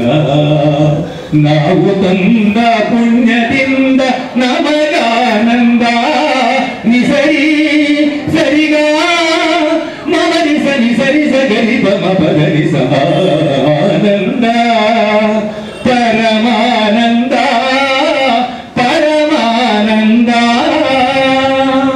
ಎಲ್ಲದಕ್ಕೂ ತೊಂದರೆ. ಪ್ರಯಾಣಕ್ಕೆ ಬಸ್ಸಿನ ಕರಿ ಹೆಂಚಿನ ಮನೆ ಕೃತಿಯ ಅನಾವರಣದ ಒಂದು ಕಾರ್ಯಕ್ರಮ ಇದು. ಈ ಕಾರ್ಯಕ್ರಮದಲ್ಲಿ ಅನೇಕ ಸಾಹಿತಿಗಳು ಮತ್ತು ಹಿತೈಷಿಗಳು, ಜನಾಂಗದವರು, ಆನೇಕಲ್ಲಿನ ಜನಗಳು ಎಲ್ಲ ಸೇರಿ ಈ ಕಾರ್ಯಕ್ರಮವನ್ನು ಯಶಸ್ವಿಗೊಳಿಸಿದ್ದಾರೆ. ಈ ಕೃತಿಯ ಹಿನ್ನೆಲೆ ಏನಿದೆ ಅಂತ ಹೇಳಿದ್ರೆ, ಒಂದು ಕುಟುಂಬದಲ್ಲಿ ತಂದೆ ತಾಯಿಯ ಪಾತ್ರವೇನು, ಅದನ್ನು ಒಂದು ಸಹಭಾಗಿತ್ವದಲ್ಲಿ ಆ ಮಕ್ಕಳು ಮಾಡಿದಂಥ ಒಂದು ಸಾಧನೆ ಏನು, ಇವೆರಡರ ಒಂದು ಅನಾವರಣವನ್ನು ಈ ಕೃತಿಯಲ್ಲಿ ತಂದಿದೆ. ಇದು ಅನ್ಯ ಜನಗಳಿಗೆ ಇದು ಮಾರ್ಗದರ್ಶನವಾಗುತ್ತೆ. ಈಗಿನ ಕಾಲದಲ್ಲಿ ಮಕ್ಕಳಿಗೆ ಓದೋ ಅಭ್ಯಾಸ, ತಂದೆ ಓದಿಸೋಕೆ ರೆಡಿ ಇದ್ರೂ ಮಕ್ಕಳು ಓದೋದಿಲ್ಲ. ತಂದೆ ಕಷ್ಟದಲ್ಲಿದ್ದರೆ ಮಕ್ಕಳಿಗೆ ಕಷ್ಟ ಗೊತ್ತಿರೋಲ್ಲ. ಆದರೆ ಇವೆರಡರನ್ನೂ ಇದ್ದಂಥ ಹಿಂದೆ ಈ ಕುಟುಂಬ ಯಶಸ್ವಿ ಒಂದು ಉನ್ನತ ಸ್ಥಾನಕ್ಕೆ ಬರುವಂಥ ಒಂದು ಕೆಲಸದಲ್ಲಿ ಕಾಯಕವನ್ನು ಮಾಡಿದೆ. ಈ ಕುಟುಂಬದ ಒಂದು ಸಮಾಜ ಸೇವೆಯಲ್ಲಿ ಕಳಕಳಿಯೂ ಇದೆ. ಇವರು ಎಲ್ಲ ಮಕ್ಕಳು IITಗಳಲ್ಲಿ ಓದಂಥ ಒಂದು ಪದವೀಧರರಾಗಿದ್ದಾರೆ. ಇವರ ಸಾಧನೆ ಊರಿಗೆ ಒಂದು ಪ್ರೇರಣೆ ಆಗ್ತದೆ ಅಂತ ಹೇಳೋ ಒಂದು ಮಾತನ್ನು ನಾನು ಹೇಳ್ತೇನೆ. ಇದು ಇವತ್ತಿನ ದಿನ ಈ ಸೂದಾ ಕುಟುಂಬದವರು, ಆನೇಕಲ್ನವ್ರು ಏನಿದ್ದಾರೆ, ಬಹಳ ಒಂದು ಒಳ್ಳೆಯ ಕೆಲಸವನ್ನು ಮಾಡಿದ್ದಾರೆ. ಅಂದರೆ ಒಂದು ಇತಿಹಾಸದ ದಾಖಲೀಕರಣದ ಜೊತೆಯಲ್ಲಿ ಈ ಕುಟುಂಬದ ಒಂದು ಪೂರ್ವಿಕರ ಮತ್ತು ಪೂರ್ವಾಶ್ರಮದ ಬಗ್ಗೆ ಅವರು ಒಂದು ಸಂಶೋಧನೆಯನ್ನು ಮಾಡಿ ಆ ಕುಟುಂಬದ ಎಸ್ ನಾಗರಾಜ್ ಅಂತಕ್ಕಂಥವರು ಭಾಳ ಒಳ್ಳೆಯ ಒಂದು ಪುಸ್ತಕವನ್ನು ಬರೆದಿದ್ದಾರೆ. ತುಂಬ ಸಂಗ್ರಹ ಮಾಡಿದ್ದಾರೆ ಮಾಹಿತಿಗಳನ್ನ. ಆನೇಕಲ್ ಇತಿಹಾಸ ಇರ್ಬೋದು, ಇಲ್ಲಿನ ಪರಿಸರ, ಇಲ್ಲಿನ ಜಾತ್ರೆ ಮಹೋತ್ಸವಗಳಿರ್ಬೋದು. ಅವರ ಕಾಲದಲ್ಲಿ ಅಂದರೆ ಅವ್ರಿಗೀಗಾಗಲೇ ಒಂದು 70 ವರ್ಷ ಆಗಿರಬೇಕು. 70 ವರ್ಷಗಳ ಹಿಂದಿನ ನೆನಪುಗಳನ್ನು ಅವರು ಅದಕ್ಕೂ ಹಿಂದೆ ಒಂದು 3 ತಲೆಮಾರಿನ ಹಿಂದೆ ಹೋಗಿ ಆ ಮಾಹಿತಿಗಳನ್ನ ಕಲೆಕ್ಟ್ ಮಾಡಿದ್ದಾರೆ. ಆನೇಕಲ್ ಬಗ್ಗೆ ಒಂದು ಒಳ್ಳೆ ಸಂಗ್ರಹವಾಗಿರ್ತಕ್ಕಂಥ ಒಂದು ಪುಸ್ತಕವನ್ನು ಇವತ್ತು ಅವರು ಬರೆದು ಪ್ರಚುರಪಡಿಸಿದ್ದಾರೆ. ಸಾರ್ವಜನಿಕವಾಗಿ ಈ ಸಮಾರಂಭ ಯಶಸ್ವಿ ಅಂತ ಹೇಳ್ಬೋದು. ಯಾಕೆಂದರೆ ಇಂಥ ಒಂದು ಕೆಲಸ ತುಂಬ ಒಂದು ಅಗತ್ಯ ಇದೆ ಇವತ್ತಿನ ಕಾಲಕ್ಕೆ. ನಮಗೆ ಇತಿಹಾಸ ಗೊತ್ತೇ ಹೊರತು ಅದನ್ನು ಹೆಂಗೆ ಬೆಳ್ಕೊಂಡು ಬಂತು, ಅದನ್ನು ಬೆಳೆಸಿದವರು ಹೇಗೆ ಅದನ್ನು ಆ ಕಾಲದಲ್ಲಿ ಸಮಾಜವನ್ನು ಕಟ್ಟಿದ್ರು, ಕುಟುಂಬಗಳನ್ನು ಕಟ್ಟಿದ್ರು ಅಂತಕ್ಕಂಥದ್ದು ತುಂಬ ಮುಖ್ಯ ಆಗುತ್ತೆ. ಸೊ ಈ ನಿಟ್ಟಿನಲ್ಲಿ ಇವತ್ತಿನ ಈ ಪುಸ್ತಕ ಏನು ಬಿಡುಗಡೆಯಾಗಿದೆ SK ನಾಗರಾಜ್ ಅವರದು ಸುಧಾ ಕುಟುಂಬದಿಂದ ಒಂದು ದೊಡ್ಡ ಕೊಡುಗೆ ಅಂತ ಹೇಳಿ ನಾನು ಭಾವಿಸಿದ್ದೇನೆ. ಹಾಗಾಗಿ ಅವರಿಗೆ ಎಲ್ಲ ಆನೇಕಲ್ಲಿನ ಜನತೆಯ ಪರವಾಗಿ ನಾವು ಅಭಿನಂದನೆಗಳನ್ನು ಹೇಳಬೇಕಾಗುತ್ತೆ. ಎರಡನೇದು, ಅವರ ಒಂದು ಬಡತನದ ಹಿನ್ನೆಲೆಯನ್ನು ಅಥವಾ ಬಡತನದ ಒಂದು ಏನು ಆವತ್ತಿನ ಒಂದು ಸಂದರ್ಭವನ್ನು ಅವರು ಶೈಕ್ಷಣಿಕವಾಗಿ ಅದನ್ನು ಆಧಾರವಾಗಿ ಇಟ್ಕೊಂಡು ಹೇಗೆ ದಾಟಿ ಬಂದರು, ಬಡತನವನ್ನು ಹೇಗೆ ಉನ್ನತ ಸ್ಥಾನಗಳಿಗೆ ಏರಿದ್ರು, ಹೇಗೆ ಏರಬಹುದು, ಆ ಕುಟುಂಬದ ಮುಖ್ಯಸ್ಥರು ತೆಗೆದುಕೊಳ್ಳಬಹುದಾದಂಥ ನಿಲುವುಗಳು ಆ ಸಂದರ್ಭದಲ್ಲಿ ಏನಿತ್ತು, ಅಂತಹ ನಿಲುವುಗಳನ್ನು ಆಧರಿಸಿ ಮಕ್ಕಳು ಹೇಗೆ ಸ್ಪಂದಿಸಿದ್ರು ಅವರ ತಂದೆಯ ಒಂದು ಆಶೋತ್ತರಗಳಿಗೆ, ತಂದೆ ತಾಯಿಗಳ ಆಶೋತ್ತರಗಳಿಗೆ ಅಂತಕ್ಕಂಥದ್ದು. ಇದು ಒಂದು ರೀತಿ ತಪಸ್ಸಿನ ಕೆಲಸ. ಕುಟುಂಬಗಳನ್ನು ಕಟ್ಟೋದಿದೆಯಲ್ಲ, ತಂದೆ ತಾಯಿಗಳ ಒಂದು ಜವಾಬ್ದಾರಿ, ಹೊಣೆ, ಅದೆಲ್ಲನೂ ಈ ಕುಟುಂಬದಿಂದ ನಾವು ನೋಡಿ ಕಲಿಬಹುದು. ಹಾಗೆಯೇ ಮಕ್ಕಳ ಜವಾಬ್ದಾರಿನೂ ಸಹಿತ ತಂದೆ ತಾಯಿಗಳ ಒಂದು ಆದರ್ಶಗಳನ್ನು ಪಾಲಿಸ್ಕೊಂಡು ಹೋಗೋದರಲ್ಲಿ ಎಷ್ಟು ಮುಖ್ಯ ಅನ್ನೋದು ಈ ಕುಟುಂಬದ ಸಾರ ಸಂಗ್ರಹವಾಗಿ ಇರತಕ್ಕಂಥ ಈ ಪುಸ್ತಕ ಇವತ್ತು ಒಂದು ಲೋಕಾರ್ಪಣೆ ಆಗಿರತಕ್ಕಂಥದ್ದು ಸಮಾಜಮುಖಿಯಾಗಿ ಒಂದು ಉತ್ತಮ ಸಂದೇಶವನ್ನು ಒಳಗೊಂಡಿದೆ. ಅಭಿನಂದನೆಗಳನ್ನ ನಾನು ತಿಳಿಸೋಕ್ಕೆ ಇಷ್ಟಪಡ್ತೇನೆ. ನಿಜವಾಗ್ಲೂ ಒಂದು ವಿಶೇಷವಾದಂಥ ಸುದಿನ. ಗುರು ಪೌರ್ಣಮಿಯ ದಿನದಂದು ಗುರು ಹಿರಿಯರನ್ನು ಸ್ಮರಿಸುವಂತಹ ಈ ಸಂದರ್ಭದಲ್ಲಿ ನಮ್ಮ ಸೂದಾ ಕುಟುಂಬದಿಂದ ಶ್ರೀಯುತ SK ನಾಗರಾಜ್ರವರು ರಚನೆ ಮಾಡಿ ಬರೆದಿರ್ತಕ್ಕಂಥ ಕೃತಿಯನ್ನು ಲೋಕಾರ್ಪಣೆ ಮಾಡಿದ್ದಾರೆ. ನಿಜವಾಗ್ಲೂ ಇದೊಂದು ಬಹಳ ಸ್ಮರಿಸಬೇಕಾದಂತಹ ಸುದಿನ ಅಂತ ನಾನು ಭಾವಿಸ್ತೇನೆ. ಕರಿಯಂಚಿನ ಮನೆಯಲ್ಲಿ ಅರಳಿದ ಬಿಳಿಯ ಕುಸುಮಗಳು ಅನೇಕ ರೀತಿಯಲ್ಲಿ ಸಮಾಜಮುಖಿ ಕಾರ್ಯಗಳಲ್ಲಿ ತೊಡಗಿಕೊಂಡು ಶ್ರೇಷ್ಠವಾದ ಕೆಲಸ ಕಾರ್ಯಗಳಲ್ಲಿ ನಿರತರಾಗಿ ಸಮಾಜ ಸೇವೆ, ಇದು ಕೂಡ ಒಂದು ಸಮಾಜ ಸೇವೆ ಅಂತಲೇ ನಾನಂತೂ ಭಾವಿಸ್ತೇನೆ. ಮೊಟ್ಟ ಮೊದಲಿಗೆ ಆನೇಕಲ್ನಲ್ಲಿ ಈ ರೀತಿ ಕೌಟುಂಬಿಕ ವಿಚಾರಗಳನ್ನು ಒಳಗೊಂಡಂಥ ಹೇಗೆ ಒಂದು ಕುಟುಂಬ ಪ್ರಾಮಾಣಿಕವಾಗಿ ಪ್ರಯತ್ನ ಪಟ್ಟಾಗ ಅನೇಕ ರೀತಿಯ ಸಮಸ್ಯೆಗಳ ಸುಳಿವಿನಲ್ಲಿದ್ದರೂ ಸಹ ಈ ಕುಟುಂಬದ ಎಲ್ಲ ವ್ಯಕ್ತಿಗಳು ಅತ್ಯುನ್ನತ ಮಟ್ಟವನ್ನು ಮೀರಿ ಅಭಿವೃದ್ಧಿಯನ್ನು ಸಾಧಿಸಿದ್ದಾರೆ. ಈ ರೀತಿಯ ಒಂದು ಕೃತಿ ಸಮಾಜಮುಖಿಯಾಗಿ ಕೆಲಸ ಮಾಡ್ತಾ ಇರ್ತಕ್ಕಂಥದ್ದಕ್ಕೆ ದಾರಿದೀಪವಾಗಿದೆ. ಇದೊಂದು ಆದರ್ಶಮಯವಾಗಿದೆ. ನಿಜವಾಗ್ಲೂ ನಾವು ಸಂತೋಷ ಪಡಬೇಕು. ಈ ದಿನ ನಾನು ಈ ಕಾರ್ಯಕ್ರಮದಲ್ಲಿ ಪಾಲ್ಗೊಂಡಿದ್ದಕ್ಕೆ ಬಹಳಷ್ಟು ಹರ್ಷಿತಳಾಗಿದ್ದೇನೆ. ನಮಸ್ಕಾರ. ಇವತ್ತಿನ ಕಾರ್ಯಕ್ರಮ ನಿಜವಾಗ್ಲೂ ನನ್ನ ಪಾಲಿಗೆ ಒಂದು ಅದೃಷ್ಟ ಅಂತ ನಾನು ಭಾವಿಸ್ತೀನಿ. ಏಕೆಂದರೆ ಈ ಒಂದು ಆನೇಕಲ್ಲಿನ ಕರಿಹೆಂಚಿನ ನಿವಾಸಿಗಳಾದಂಥ ಸುಧಾ, ಕೃಷ್ಣಪ್ಪ ಮತ್ತು ಚಿನ್ನಮ್ಮನವರು ತಮ್ಮ ಬಡತನದ ಬೇಗೆಯಲ್ಲಿ ಇದ್ದರೂ ಸಹಿತ ತಮ್ಮ ಮಕ್ಕಳಿಗೆ ಒಂದು ಒಳ್ಳೆಯ ವಿದ್ಯಾಭ್ಯಾಸ ಕೊಟ್ಟು ಇವತ್ತು ಅವರು ಸಮಾಜದಲ್ಲಿ ಉನ್ನತ ಹುದ್ದೆಗಳನ್ನು ಅಲಂಕರಿಸಿ ನಮ್ಮ ಎಲ್ಲರಿಗೂ ಒಂದು ಮಾದರಿಯಾಗಿದ್ದಾರೆ ಮತ್ತು ಪ್ರೇರಣಾ ಶಕ್ತಿಯಾಗಿದ್ದಾರೆ. ಅಷ್ಟೇ ಮತ್ತು ಈ ಬುಕ್ಕನ್ನು ಅವರ ಮಗ ನಾಗರಾಜ್ ಅವರು ತುಂಬ ಸೊಗಸಾಗಿ ಅದನ್ನು ಬರೆದಿದ್ದಾರೆ. ಜೊತೆಗೆ ಅವರು ತಮ್ಮ ಕುಟುಂಬದ್ದೇ ಅಲ್ಲದೆ ಈ ಆನೆಕಲ್ಲಿನ ಸಮಗ್ರ ಮಾಹಿತಿಗಳನ್ನು ಚುಟುಕಾಗಿ ಅದರಲ್ಲಿ ತಂದಿದ್ದಾರೆ. ಭಾಳ ಇಂಟ್ರೆಸ್ಟಿಂಗ್ ಬುಕ್ ಆಗಿದೆ ಅದು. ಎಲ್ಲರೂ ಓದಬೇಕು ಅಂತ ನಾನು ಎಲ್ಲರಲ್ಲೂ ಕೇಳ್ಕೊಳ್ತೀನಿ.